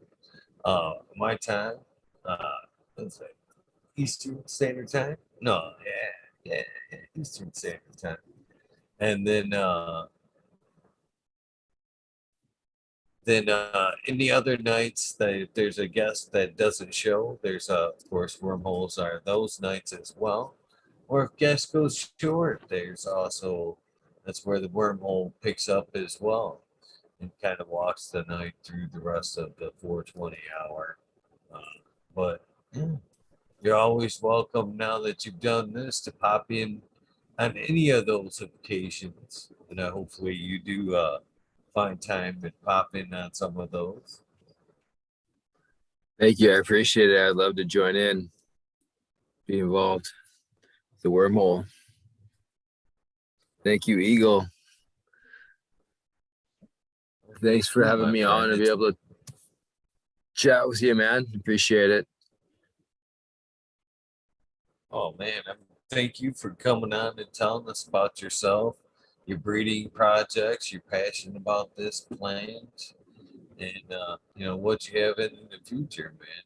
I greatly appreciate you for telling us, letting us in on your life, your program there, and but you know, helping us as a community, you know, have another hangout night. You know what I mean? It it's only up guests like yourself that help these nights go by night after night. You know what I mean? So thank you. It isn't easy to keep people coming in here night after night after night. So, you know, I gotta give you a shout out for coming and hanging out for 3.5 hours. When I got when I got you on, you know, first thing, you know, I thanked you for your time. It is something that's very precious, man. In these day and age, man, it just seems to fucking blow by. You know what I mean? The days actually are blowing by. You just at the end of each day, you go, man, I wish I had more time. I just wish I had a little bit more time today.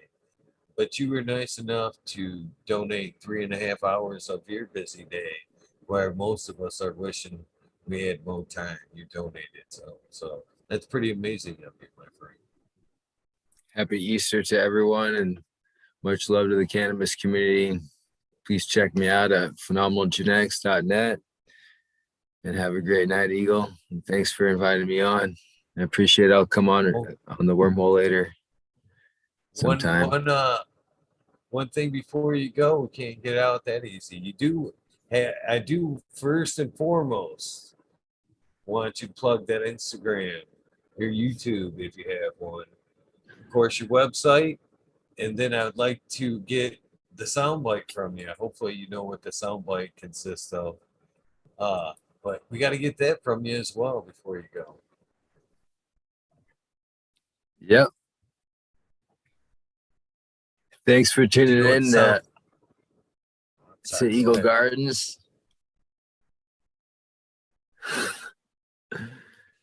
Can we get a This is- repeat? I don't want to be messing up your shout out. Ready? Anytime now. Here we go. Clean cut here.